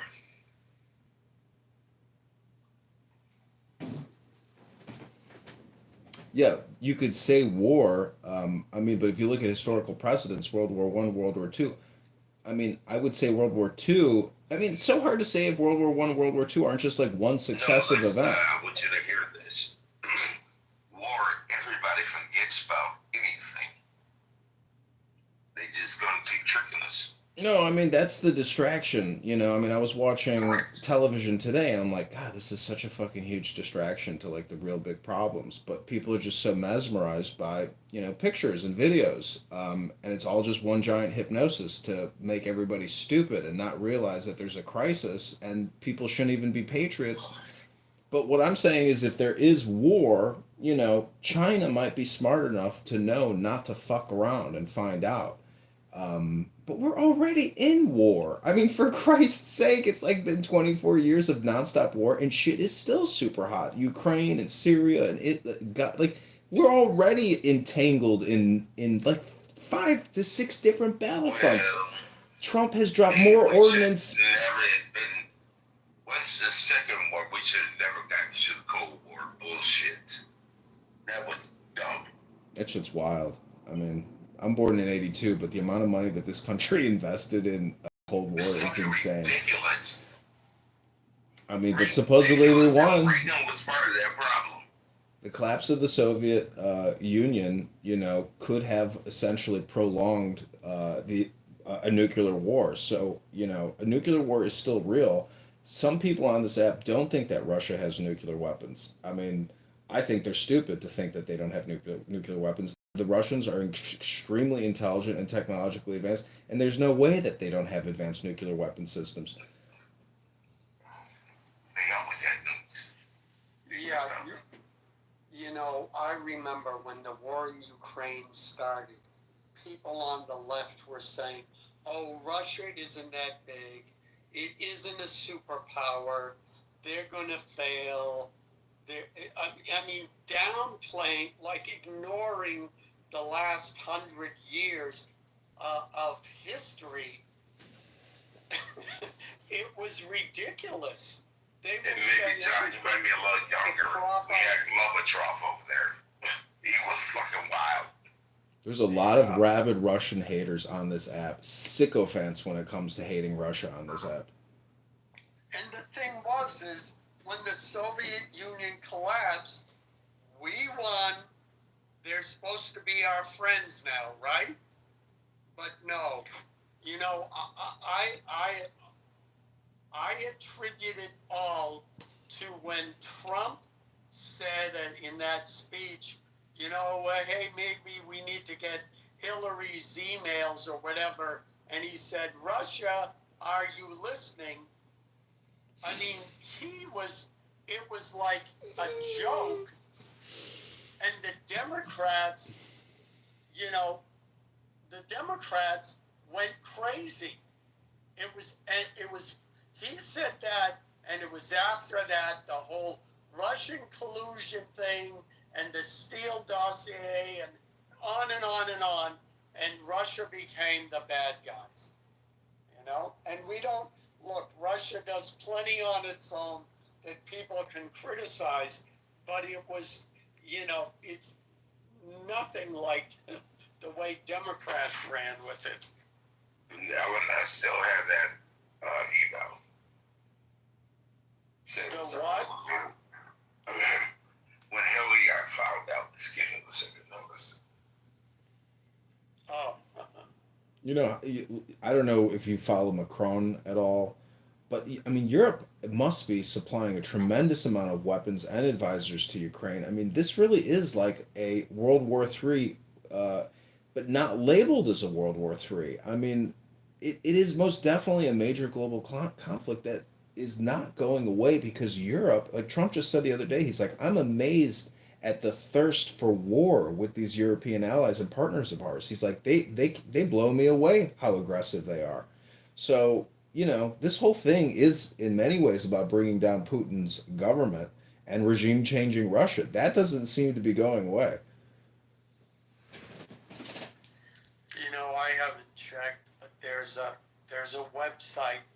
It's called, and it shows all of the military action going on in Ukraine. And it shows the territory that Russia has, shows where their forces are. It hasn't changed in 2 years at least. I mean, you know, there's no movement, and still they want to spend billions. In the meantime, Ukraine is getting decimated. Yeah, they might have a drone attack in Russia now and again, but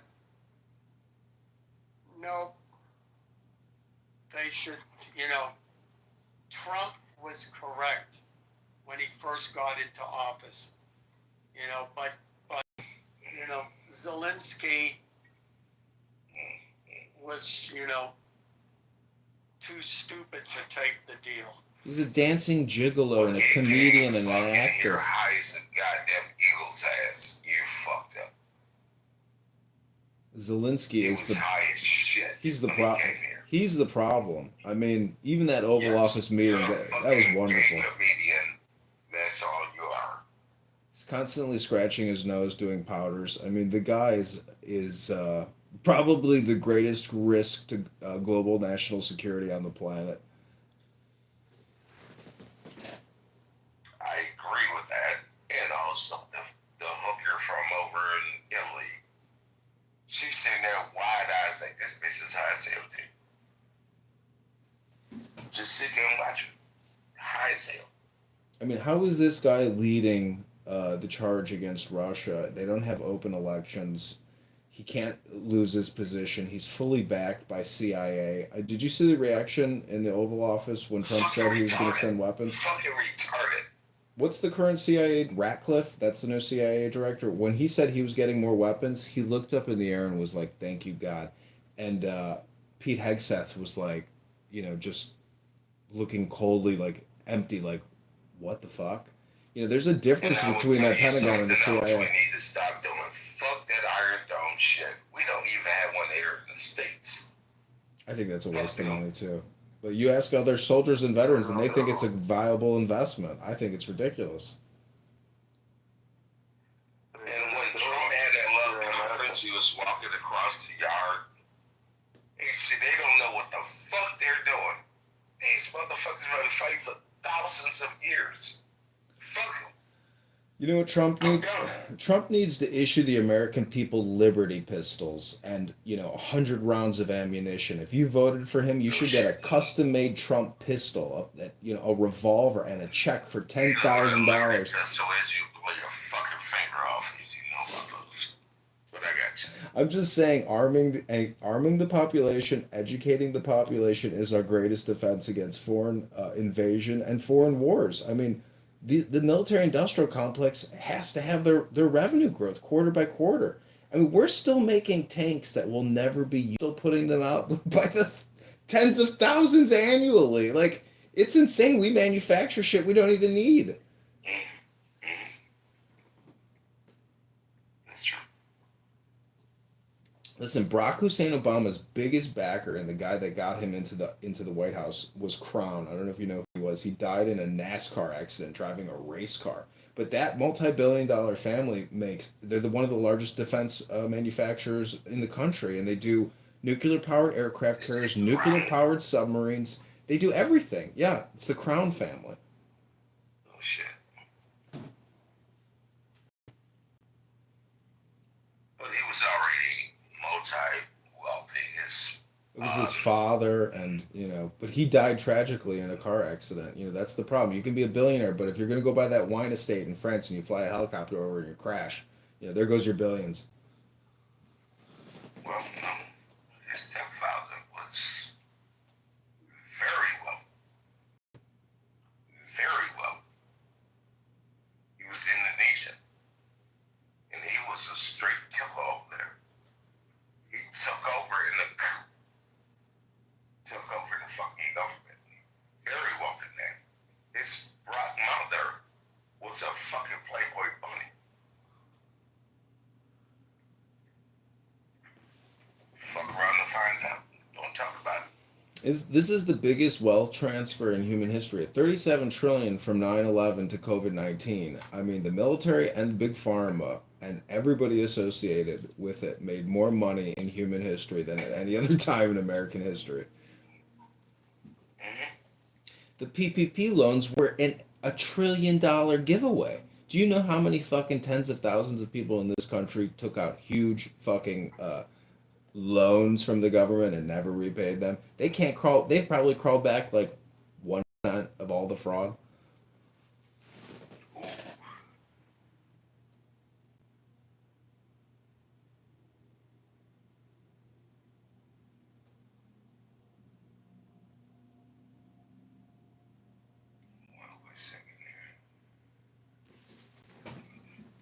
The next battlefront is definitely going to be Syria. It is so crazy because Trump says that these rebels that took over the country were backed by Turkey, but he leaves out Saudi Arabia from that discussion. Meanwhile, the Israelis are bombing the shit out of Syria and attacking these Islamists because now they're worried that there's going to be another Islamist stronghold, to the north of them, and it's going to be even worse than Bashar Assad. But the fact that Bashar Assad got regime changed like overnight in the news, and everybody's just like, wow, fucking unbelievable. Like, can't believe that happened. But, this is the thing about war, is it knows no boundaries and it goes on forever. And I don't know if you saw how the Israelis blew up that federal building and that government building in downtown Damascus. And, the news reporters were like fucking jumping out of their seats because I think they might have been in one of those associated buildings. But, I mean, this war is not ending. And Israel is not afraid to apparently make any type of strike. Like the attack on Iran, the attack on Syria, like these things are unbelievable that Israel is even doing these things, and they're not going to stop. So this is like a war that has months and years ahead of it, and that costs a lot of money. And, we're not going to stop spending. But, the Middle East is hot, and Ukraine and Russia is hot, and it's just not going to cool. This is like perpetual war, and it's fucking flabbergasting that it's never going to stop.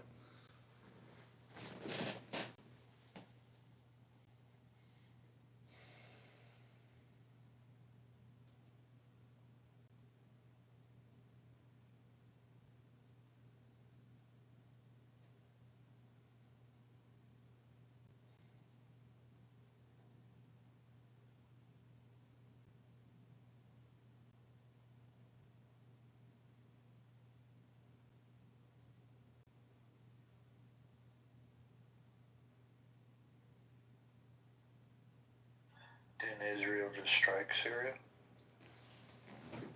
Yeah, you didn't see the big government offices in downtown Damascus and that roundabout get blown up?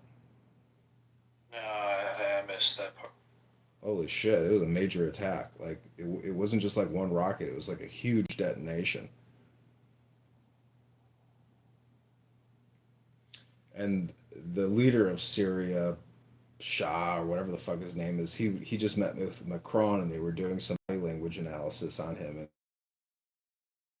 very, very angry and very upset Macron because their asses are getting blown up now in Syria.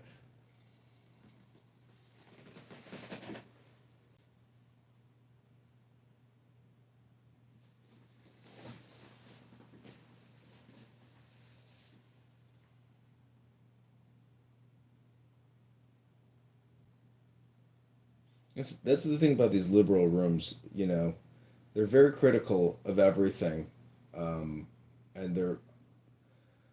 there's no. I've never met anybody involved in a peace movement in this country, like an actual peace movement. But everybody has their positions, and their politic. But I've never met anybody actually interested in like a sincere peace movement. I've never seen peace protests. Everything Yo, is. John, can you hear me? Joe, can you hear me? Yeah, we can Yeah, hear you. mic check. Okay, thanks. Doing here. That's a good Did you look up who Lobo Tachura was? No. Mm-hmm. Look it up. Crazy shit. See, that's the thing about liberals and Democrats. Basically, they're communist socialists who don't care about the debt, and they know, but will never discuss the Federal Reserve and borrowing and spending. Everything is you're cutting Medicare, Medicaid for 7 million people. Okay, those people aren't even citizens. Okay, there's a huge amount of fraud in the system. Like these Democrat liberals are so polarized politically, they can never discuss any actual analysis of the situation, the government, the finances. It's just politic all the time. They're not pragmatic. They're not intelligent enough. They're just so fucking brainwashed that it's like they can't look at a balance sheet. They can't look at an income statement. They can't do any basic math and accounting. And, you know, they don't live in reality. The AOCs, the Mamdanis, Bernie Sanders, they're the biggest hypocrites and the biggest frauds amongst us.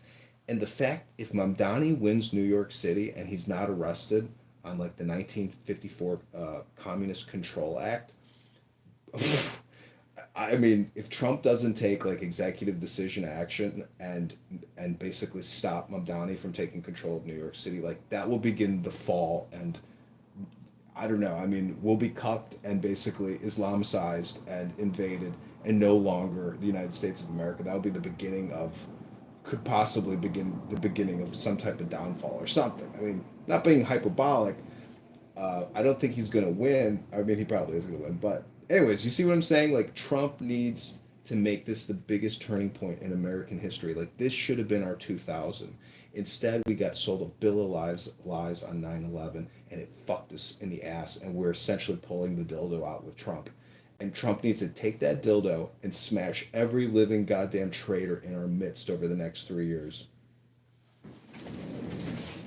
He does, but I don't know if he will. I don't think he's really the wrecking ball we all wish he was. I think he's great, but he plays ball with insiders too much.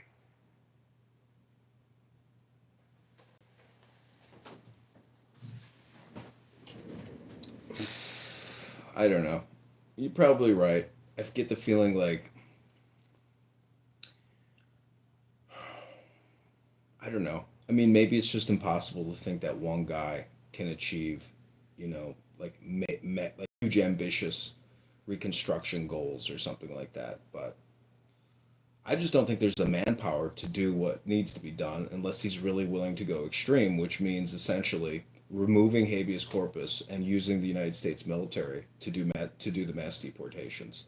Because we may have a secure wall, but if he does amnesty, I mean, you know, I don't know if it's the worst thing in the world to do amnesty. If we can secure the perimeter and cut spending and and do re-education and amnesty for whatever percentage of viable candidates to become citizens, and they can pass a test. You actually have to pass a real test. I don't know, there's a lot of ways to like, you know, to do real things that because the manpower and the capability isn't there. Like when a plant or a tree has already grown, like the excavation work is, difficult to do, and I don't know if it's feasibly possible. But anyways, this is just late night political ramblings. Yeah, no, it's looking like at best he could deport 3 million illegals, and that's far shy of at least the 10 million that Biden left in. But there's probably 20 to 30 million illegals here, upwards of 30 million, I think.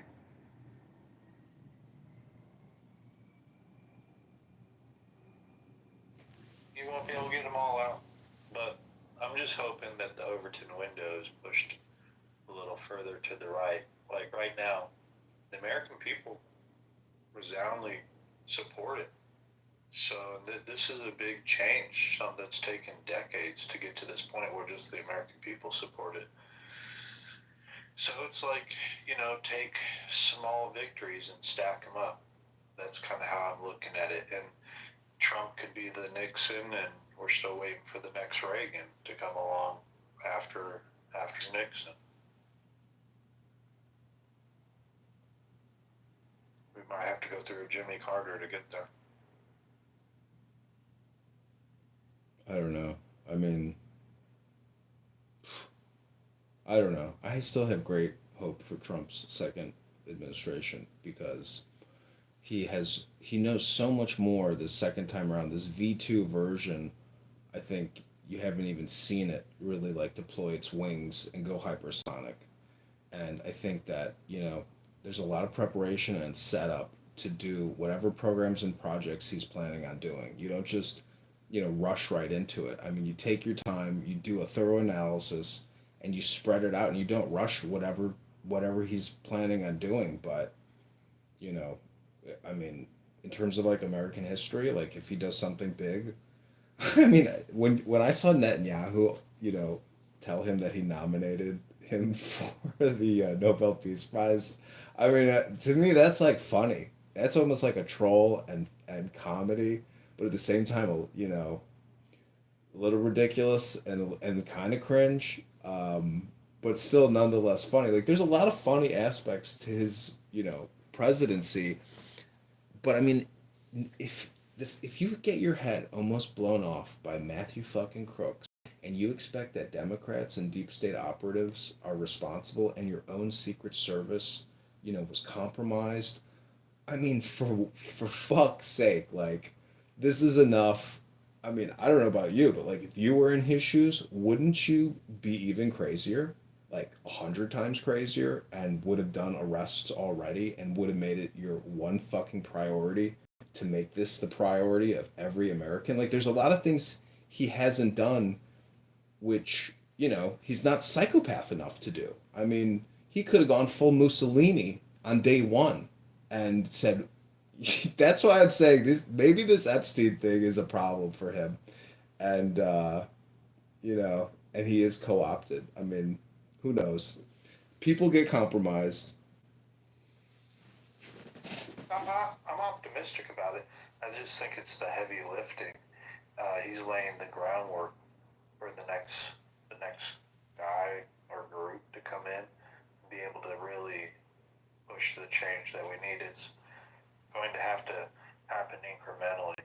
I just don't believe it'll be like a revolutionary change.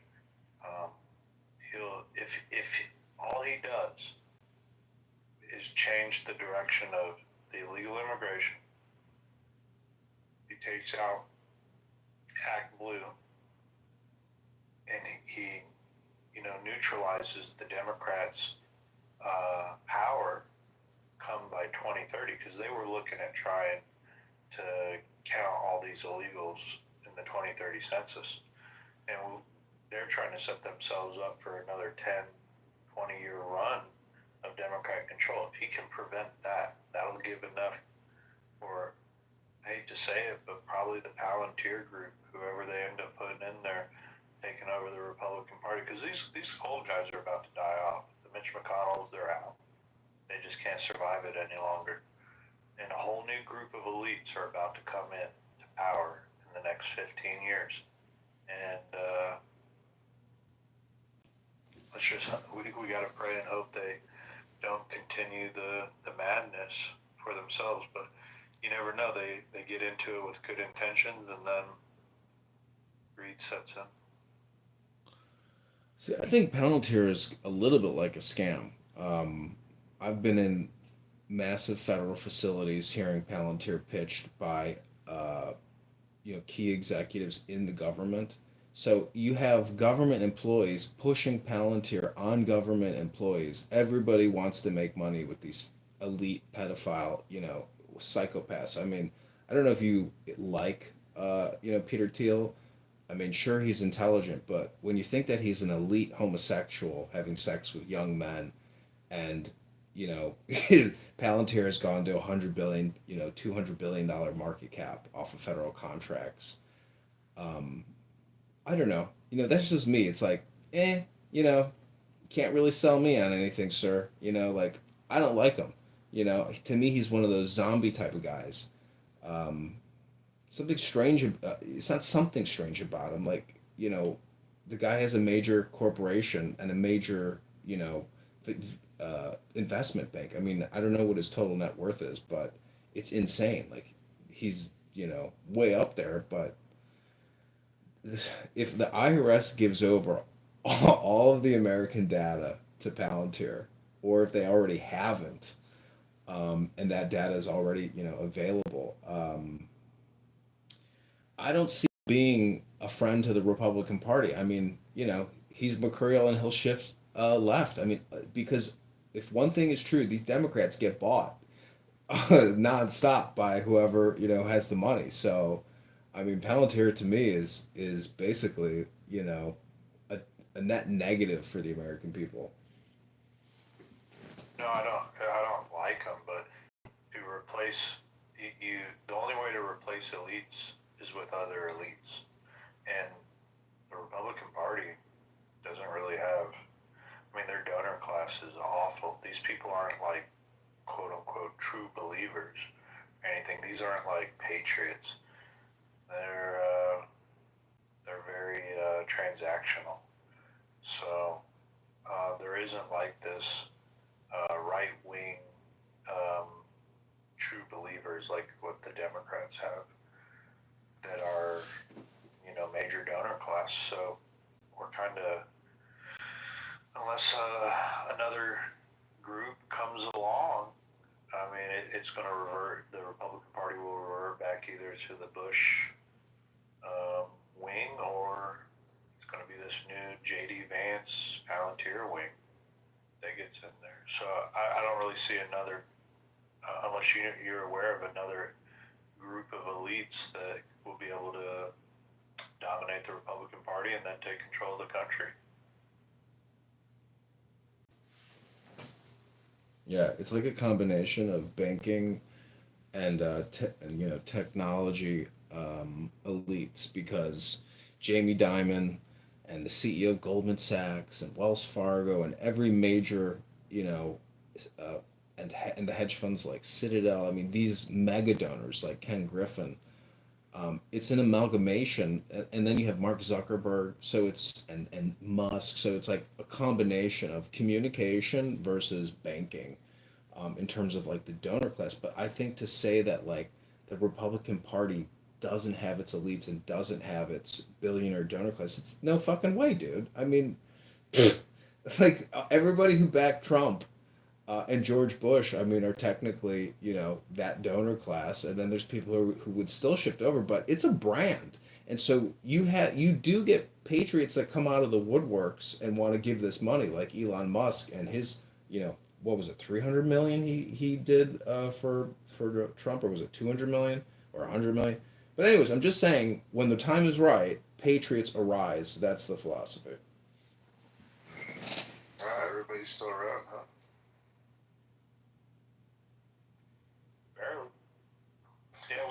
Soros, and they ran him off. Elon Musk. That was the last time we were having great victories. I hate to say it. Well, just buying X was the biggest contribution he could have made because that opened up the censorship pipeline. And this app, surprisingly limited censorship. But X, at Twitter, wildly controlled censorship from the White House, and FBI and CIA employees embedded at Twitter. I mean, their own back channels and an incredible censorship campaign, especially with regards to COVID-19, the vaccines.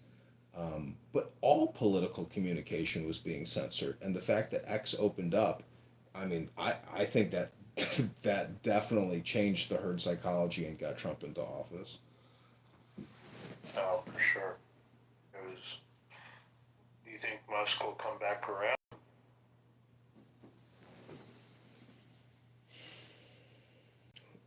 I don't know. I saw a news article that said his approval rating with Americans is only at 25%.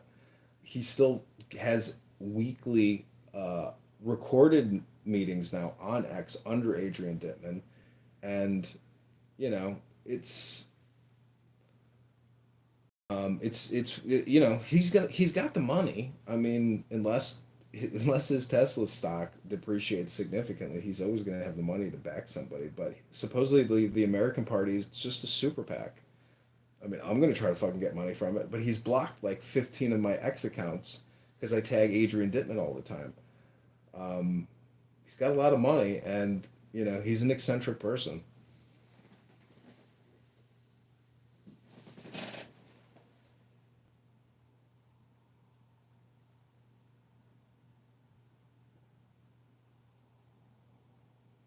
I don't know. It's hard to think about what it'll be like life after Trump, but they'll be thinking about it here soon. Listen, Eric or Ivanka could clean up. I mean, it's a family political dynasty now. It's a political brand dynasty. And, they have essentially cornered the market on American political branding. The Trump political dynasty is essentially the new Kennedy dynasty.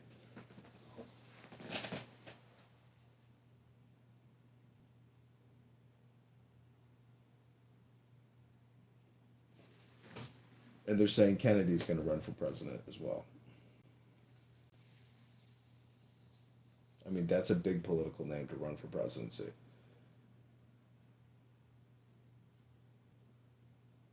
But Marco Rubio does too.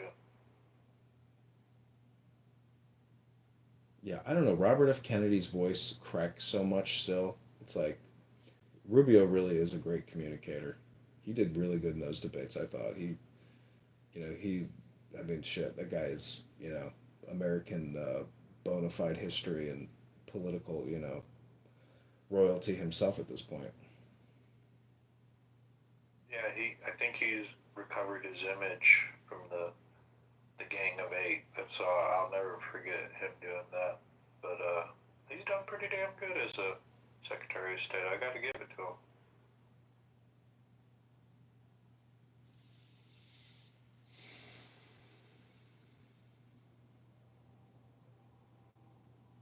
But yeah, I mean, JD's the debater.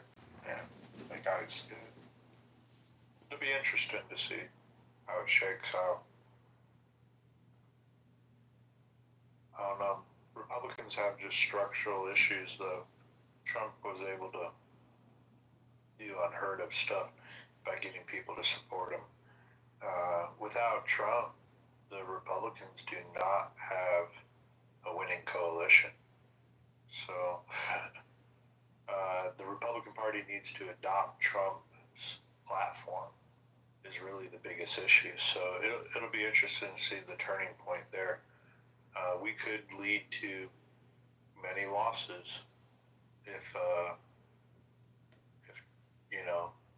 we just revert back to the old GOP. In most changes like this, the party adopts the platform and then moves forward with, well, this is the new brand. But the current group of elites in power of the Republican Party, they're just holding on and holding on and holding on. There's something that has to budge, and there has to be something in Congress that changes it. If you listen to these Democrat rooms, do you know who their Democrat superstar is? Jasmine Crockett. They say, "Oh, that girl's got such energy, and she's so like." That's it. That's all they got. They got Bernie. They got AOC. The 500.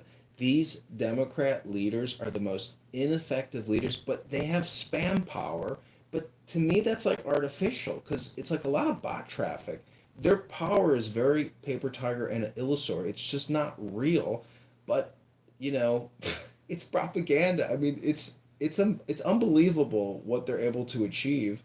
But I mean, even having Stephen Colbert pulled off of CBS, you know, that's like great news. I mean, these people. I mean, you're right. Like everything has to go back to Trump. So I mean, his presidency and then the a successful turnover or succession planning. I mean, like I'm sure that they're thinking about succession planning now. You know, that's Stephen Miller. I don't know if you like him or not, but to me, that guy is like, you know, exactly what you need to essentially write the DOJ and direct the course in many ways. I mean, I think he's, you know, very aggressive, and Trump needs loyal, aggressive advisors to carry out real programs and projects. Oh yeah, he's the brain, man. That guy, he is really the, you know, this is the Stephen Miller presidency behind the scenes. He's the strategist. He's been with them since day one, and no, he is the type of guy that I just hope Stephen Miller's on whoever's the next, you know, front man. I hope Stephen Miller's there in the background because he can get this shit done for sure.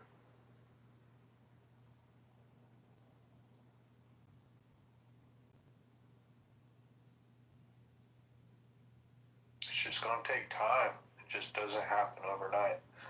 Probably going to take another 10 years to get this thing straightened out. But I don't know. It's also going to take getting the Republicans on board. What the hell do you do when you got the Murkowskis and the Susan Collins? I mean, we got to change this party over. And we need a real electoral majority where we can just start jamming stuff through.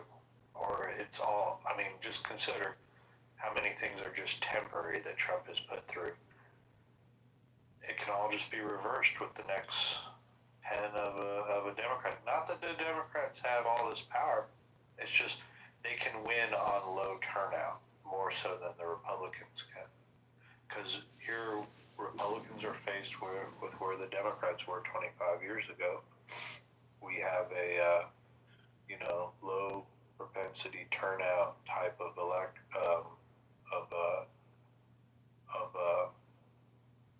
voters, and you're going to see it in midterms. People are going to wonder why did we lose the midterms? Well, because we got all these people that just come out and vote in the presidency, but they don't come out and vote. They don't go and vote in the midterms, and it's like the whole roles have reversed in the last 25 years.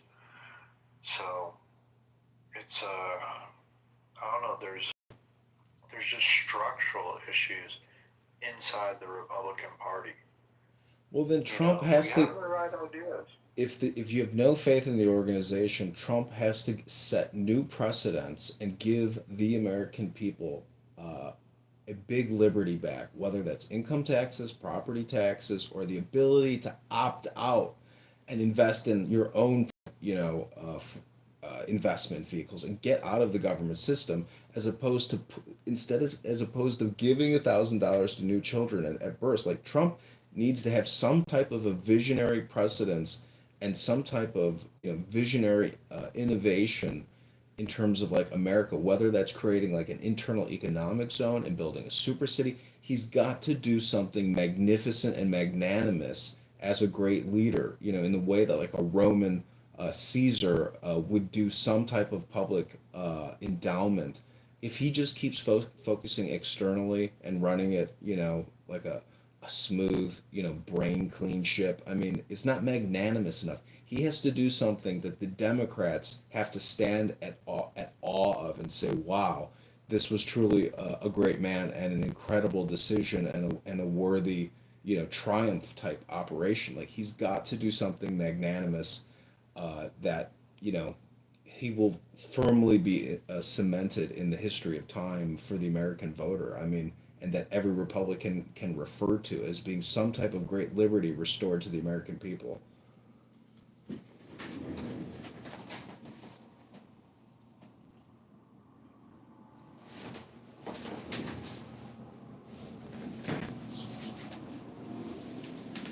Yeah, I sure hope so, man.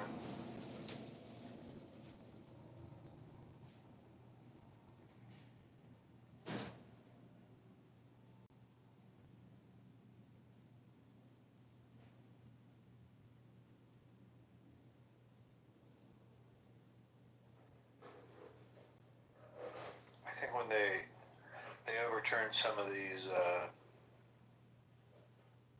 pardons, they perp walk Fauci, and they arrest John Brennan, I think you'll start to see that they're moving into action. But if we don't see that type of stuff, then you'll know it'll just be business as usual. That's the type of thing that needs to happen. There needs to be some serious accountability for some of those. I mean, what the hell has he got to lose? He's nearly 80 now.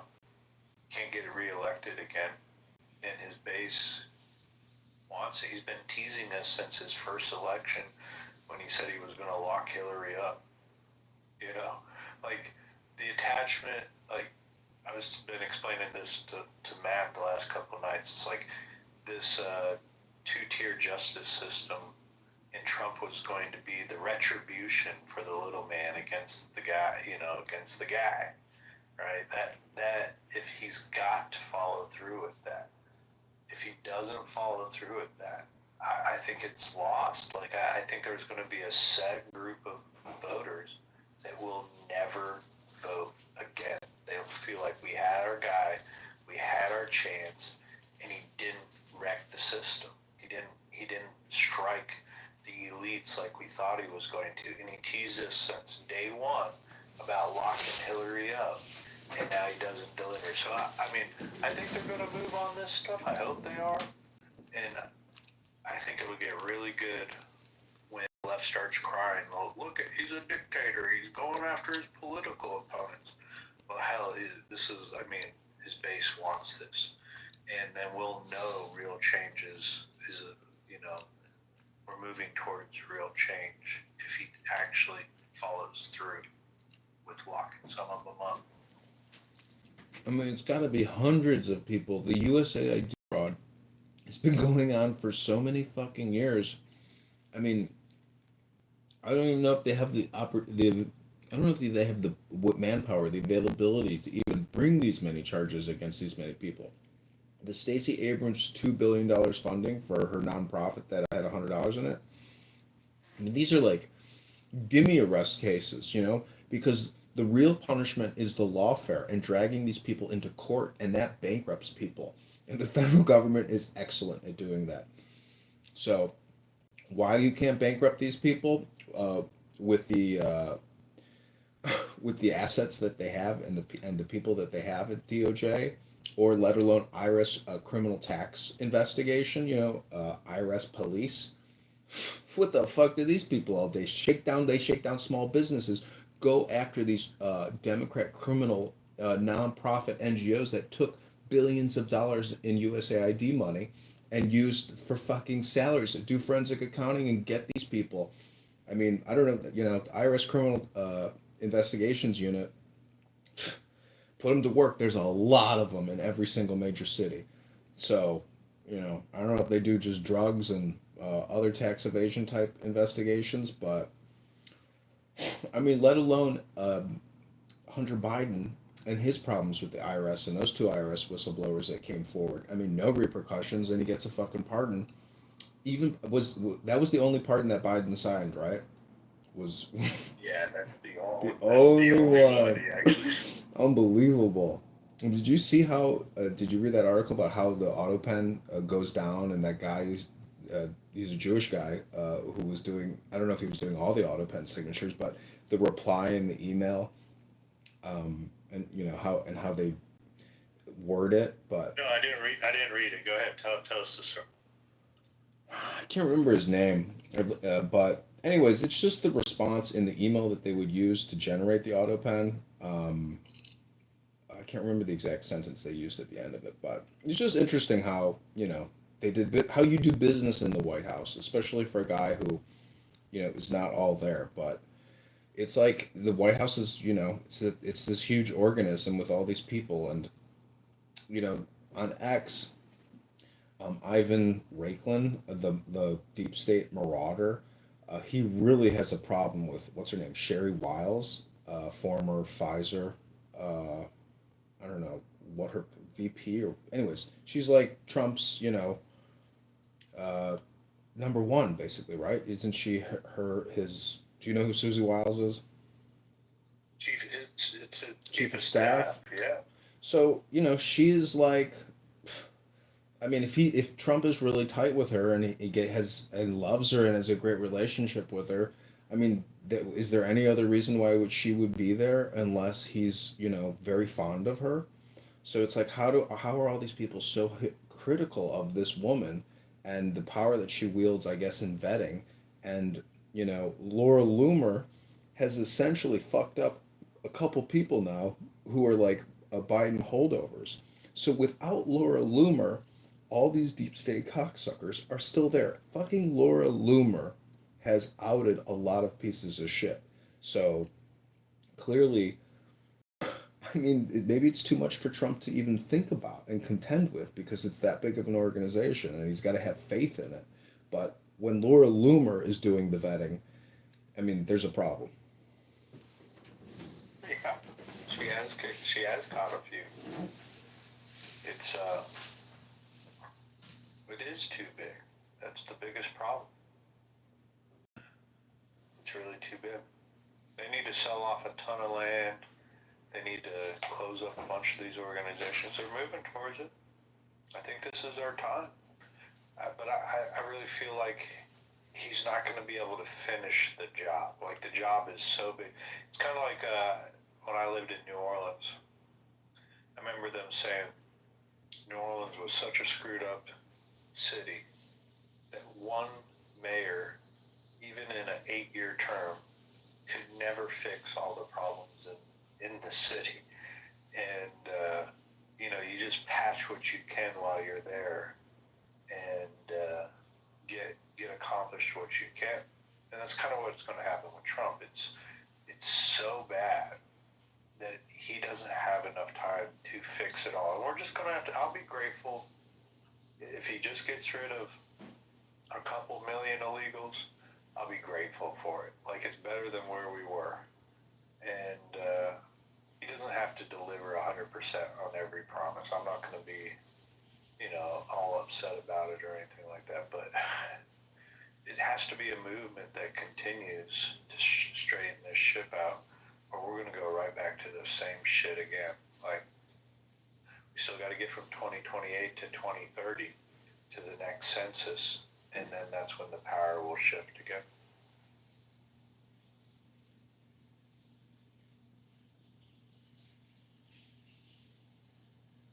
If he can ban the illegals being counted, they're challenging that now, getting that either ruling overturned or passing legislation to make it where illegals won't be counted in the census moving forward.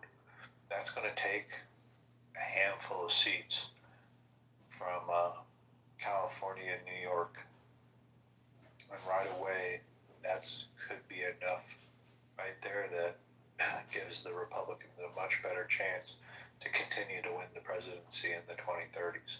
Like, it doesn't take many. It just takes like about another 5 or 10 seats.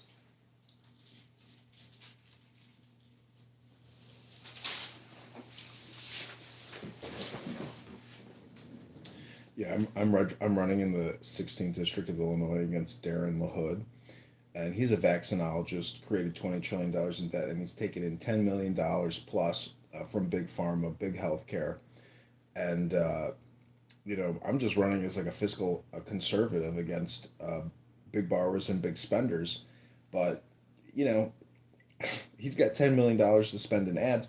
But what I'm going to do is try to organize debates with the Democratic candidates in order to get some publicity. So I'm going to try to get them to come on Clubhouse. I need somebody to moderate or do the debate. Um, but I bet you these Democrats would agree to come on to a debate. Um, but this guy has 10 million plus, and his father used to work in the Obama administration, and they're just a bunch of lawyers. But it's amazing how a lawyer can do so much business, in terms of lobbying and government involvement, even if you're in office as a congressman, um, either through families or doing it. I don't, what is the clause, I guess, that supposedly prevents you from doing business as a congressperson or a senator? Is it do they have like an emoluments clause? And you have Yeah, to they do. you have to be out of office in order, but because Trump got all of these reparations and paybacks from all these law firms that fucked with him with Russiagate, and he made them donate those hours and tens of millions of dollars, I guess, to pro bono work on issues that he wants, or I guess DOJ is just using them as contractors for free. Anyways, I'm trying to unseat this guy Darren LaHood in the 16th district, which is Rockford and Peoria, Illinois. Good job, bro. Just keep pushing at them. So takes a lot of courage to stand out there and do that. So appreciate it. Thank you for your courage.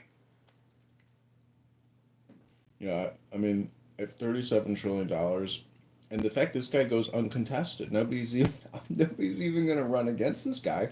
There should be 30 people that apply to be a congressperson. It takes 15 minutes to apply on the FEC website. So that just shows you how unactivated and how uninvolved everybody is, whether it's Republican or Democrat. No, it should be a huge competition for these congressional seats, but it's not.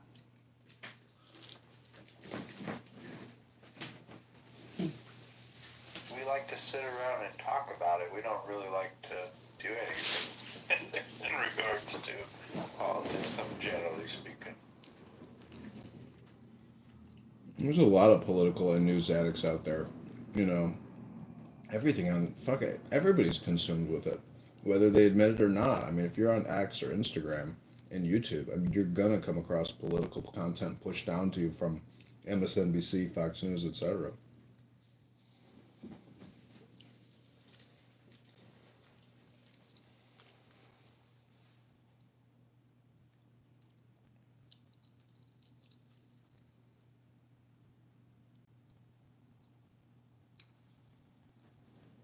I mean, I feel like this app in some ways got Trump elected because of Kennedy. Um, and Augustus Palante, and what him and his wife did for Kennedy in terms of like their marketing campaign, and how he turned all his voters over to Trump, and now he's Secretary Kennedy, HHS, and I don't know if you saw, but that Pfizer got like a new mRNA FDA approval, and he like was unaware of it. He fired the guy that approved it, so he seems to be staying true to his you know medicinal beliefs and the way that manufacturers prove that their products are safe and effective or within a certain threshold. So I mean, if he runs for president, that will be like unbelievable. But is he the right man for the job? I mean, maybe not. I mean, don't you think that Trump's pick of JD Vance was like? Didn't everybody say that was he's grooming him for to be the next to be a future president or to be the next president? Maybe. I mean, I think he might have the inside track. I think it was more someone that relates more to the MAGA or whatever brand, and isn't so deeply and tied in, involved into Washington. He hadn't been there very long. So, I think it's still up for grabs. I think it'll be, come 2028. It would be interesting. I mean, would Kennedy run as a Democrat again?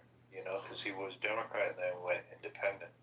That's amazing. I didn't even think about that. Yeah. So, like, I don't know if Kennedy would run as the Republican. That would be something else to see a Kennedy registered as a Republican. No, I like what Kennedy's doing with his position and everything, getting rid of the dyes and stuff. He's doing some great stuff.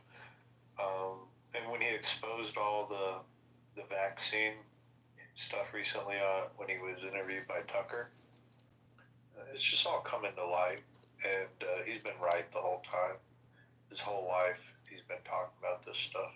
So I do think Kennedy will get a lot done in these next 4 years.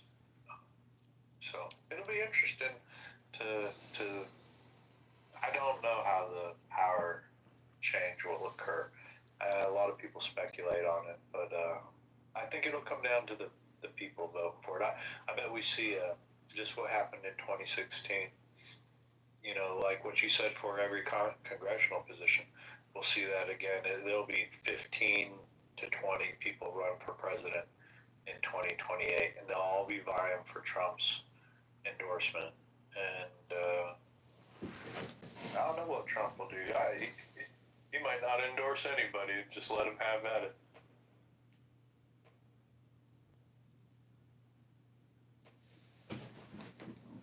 I don't know. He'll endorse somebody. That's just too valuable of an endorsement not to award on somebody that he favors. He's very he's genuine and authentic, and he loves this country. He's not gonna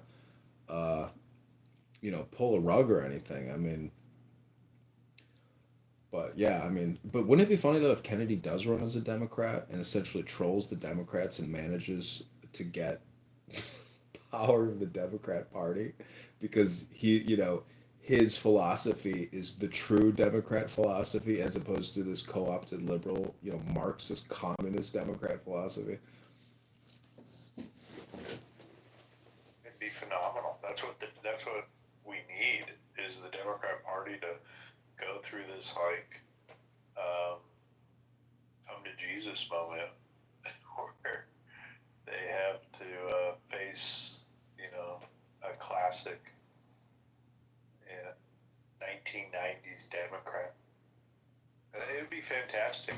Coming off, working in the Trump administration and then running as a Democrat would be something, I'd never seen before. That'd be phenomenal. Do you think AOC is like one of the most now, is she the most powerful Democrat? In terms of star power. No, I don't think she is. A spicy Latina? Can you think of anybody more powerful than that, who has an insane amount of followers? Social media wise, maybe she is. Yeah, social media wise, but not on the Hill. She's not the most powerful.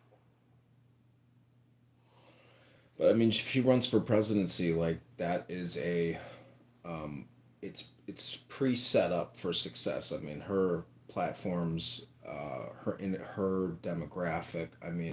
She is if you were to do sports book betting, she could probably have the best odds at a Democrat victory.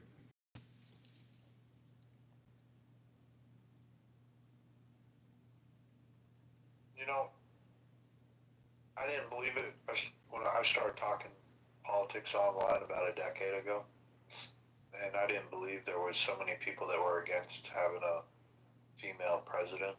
But there's a lot. There's a lot that just would right off that they don't want a woman president.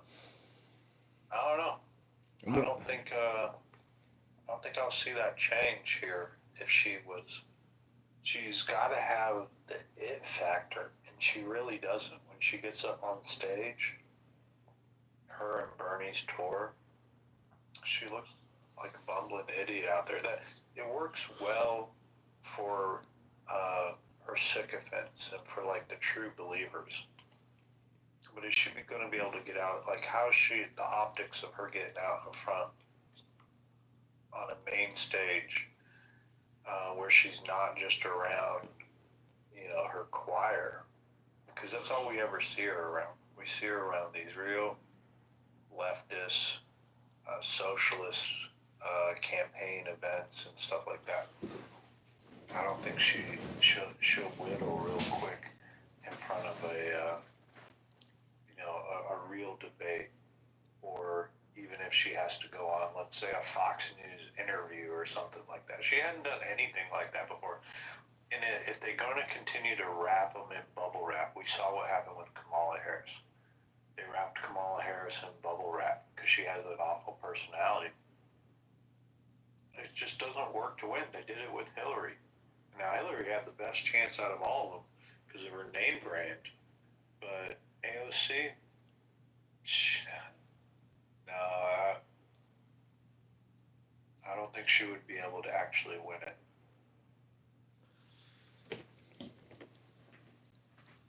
So who do you think was the optimal pick other than Kamala and Vance and Joe to begin with? But like, who would have been the optimum pick at that time for the DNC? Would have been Gavin Newsom, and who's his partner, or who would have been the optimal Democrat pick? In 2020 or in 2024? 2024.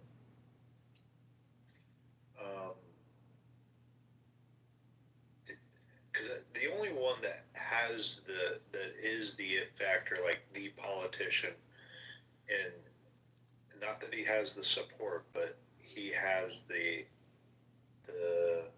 ability to get up on stage and spin, as Pete Buttigieg. He's the only one that's like a real politician. He's a polished politician.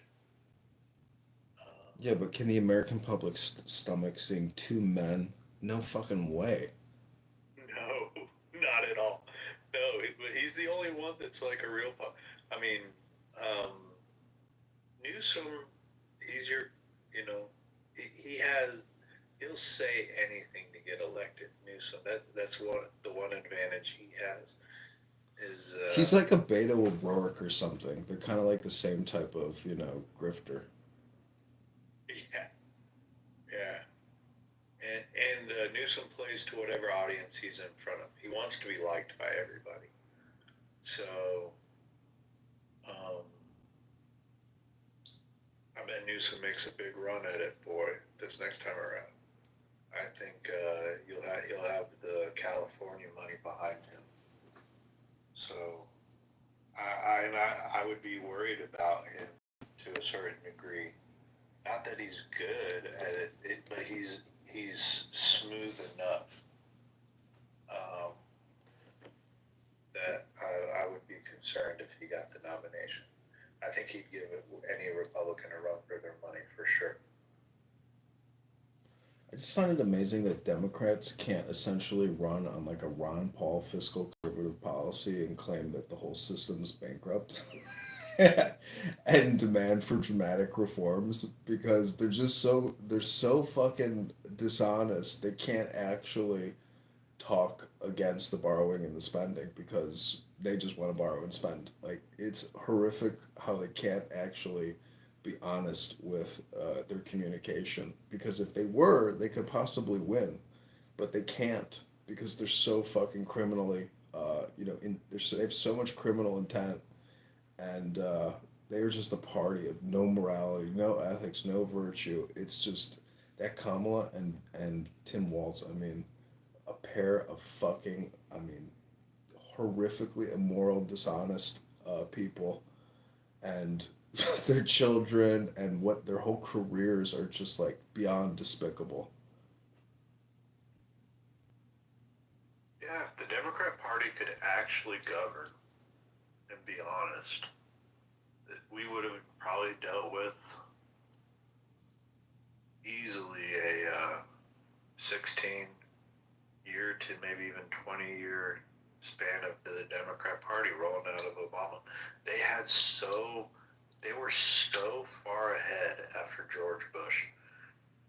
In 2008, when Obama won, the Democrats had 60 senators. I mean, I know you remember it.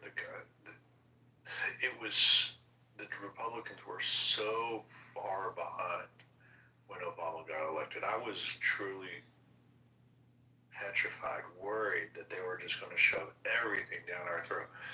And they did a lot, but they didn't do as much as I thought they would. The Republicans were good at dragging it out, stalling it out with Boehner, McConnell, and I do respect in that period that they were to some degree able to slow down some of what the Democrats.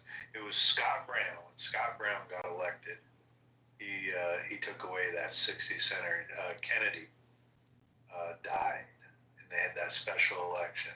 And Scott Brown won the special election and took over the seat for like a couple of years or whatever, and was able to thwart that 60 vote. And oh man, I tell you what, that's where we started from. To see, where it is now, in Trump's second term, we've made a lot of progress. I just hope we haven't peaked, though. Is Trump our peak? That's what I'm concerned with. But a lot of politicians have died and passed on. Back then, it was Harry Reid was in the Senate. Now, with Nancy Pelosi falling out, Hakeem Jeffries is no Nancy Pelosi. So the Democrats, when they lose Chuck Schumer too, I don't know who the Democrats really have. It'd be another old guy that they don't really. There is the Democrats do not have a strong bench at all. I mean, who do you think has the best chance? You already said AOC, but I mean, give another one, or even who do you think would be the leader of the Senate with Chuck Schumer?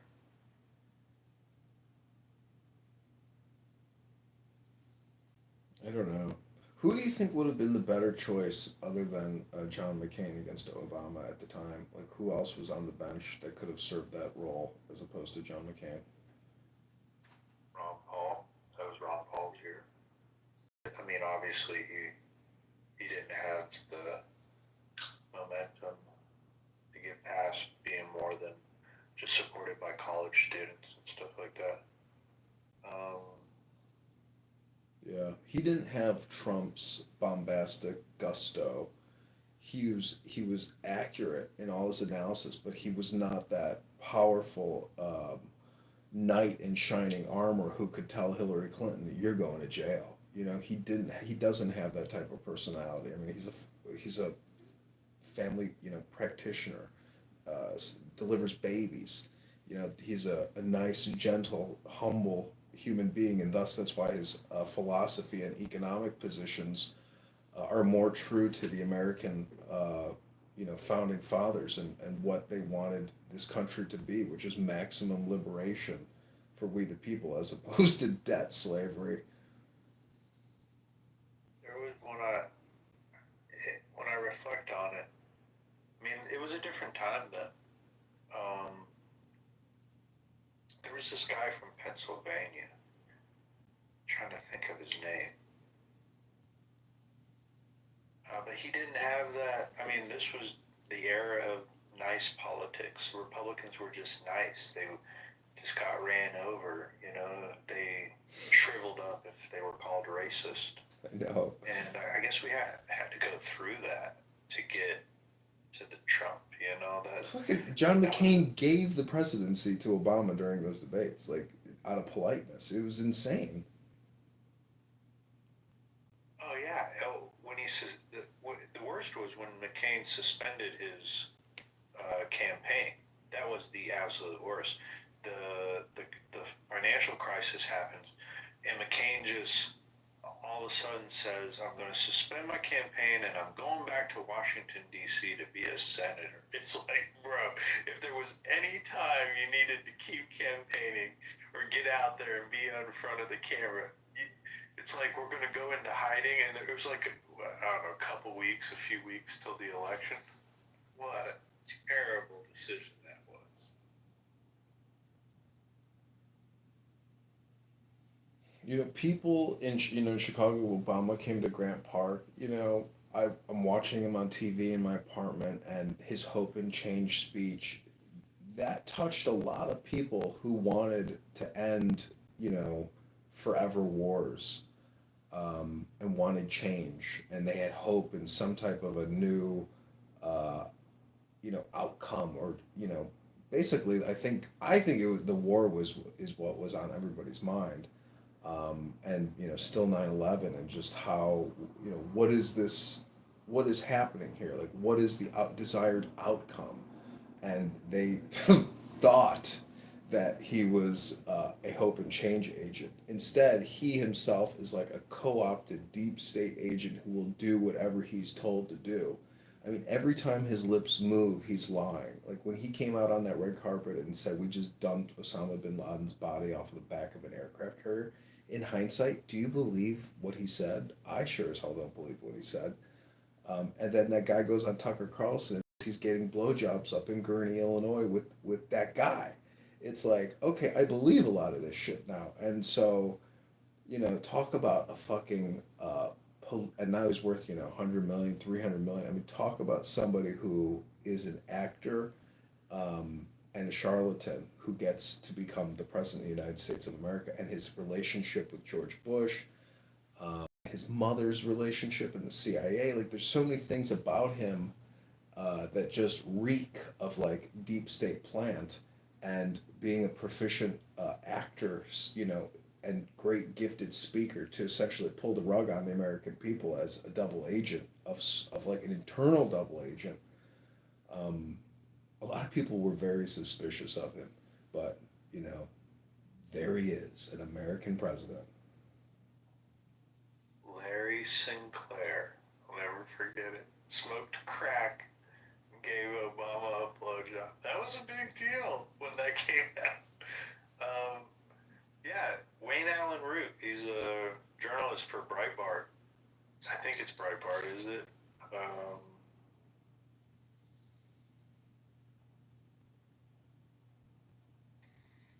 Am I thinking of the right guy? Yeah, Wayne Allen Root. He's a journalist. He went to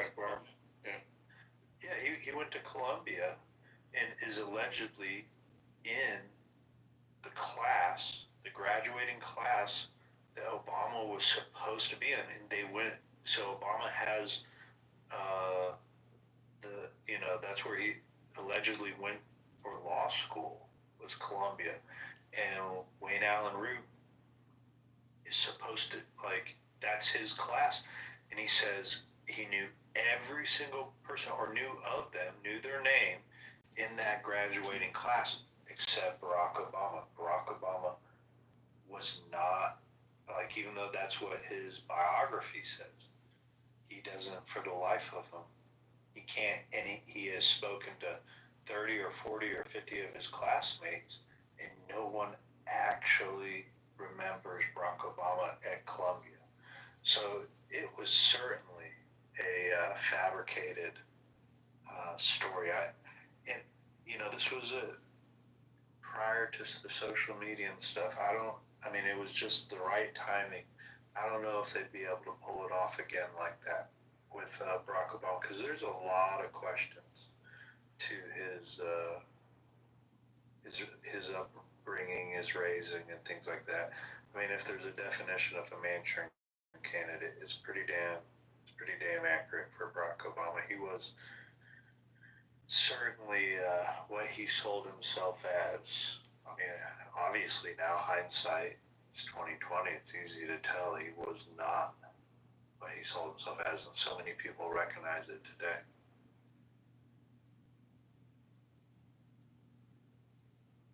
I did look at his and Michelle Obama's Wikipedia page once, and I'm going to look at it again, but it actually said that him and his wife worked at like this generic corporation after undergrad, and I think I clicked through and it actually said that was a known CIA front organization. So like I don't know if him and his wife were recruited right out of undergrad, um, but let me see where it says in his early life and career.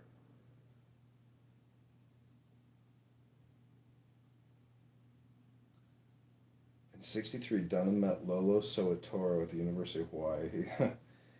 Anyways, Yeah, Barry Soetoro. That's what he went by half his life. in '81, Obama made his first public speech calling for Occidental to participate in the disinvestment from South Africa in response to that nation's policy of apartheid. He graduated with a Bachelor of Arts in '83 with a 3.7. This is yeah, after graduating, Obama worked for about a year at the Business International Corporation. That's the front group for the CIA, Business International Corp.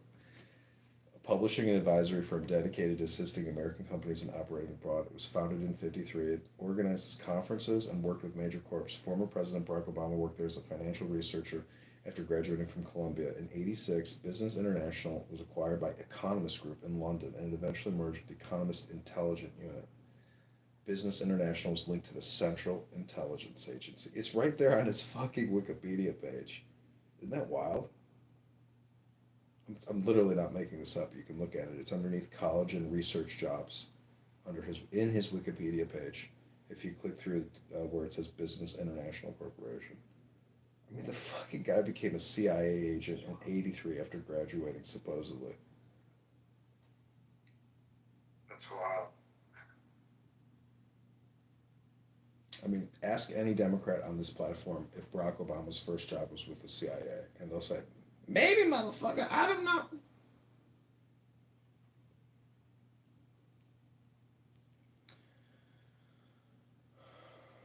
All right, this has been fun, and Yeah. time for bed, so God bless, and yeah, I salute you, Patriot. Same, bro. Take care. I'm gonna close this room out.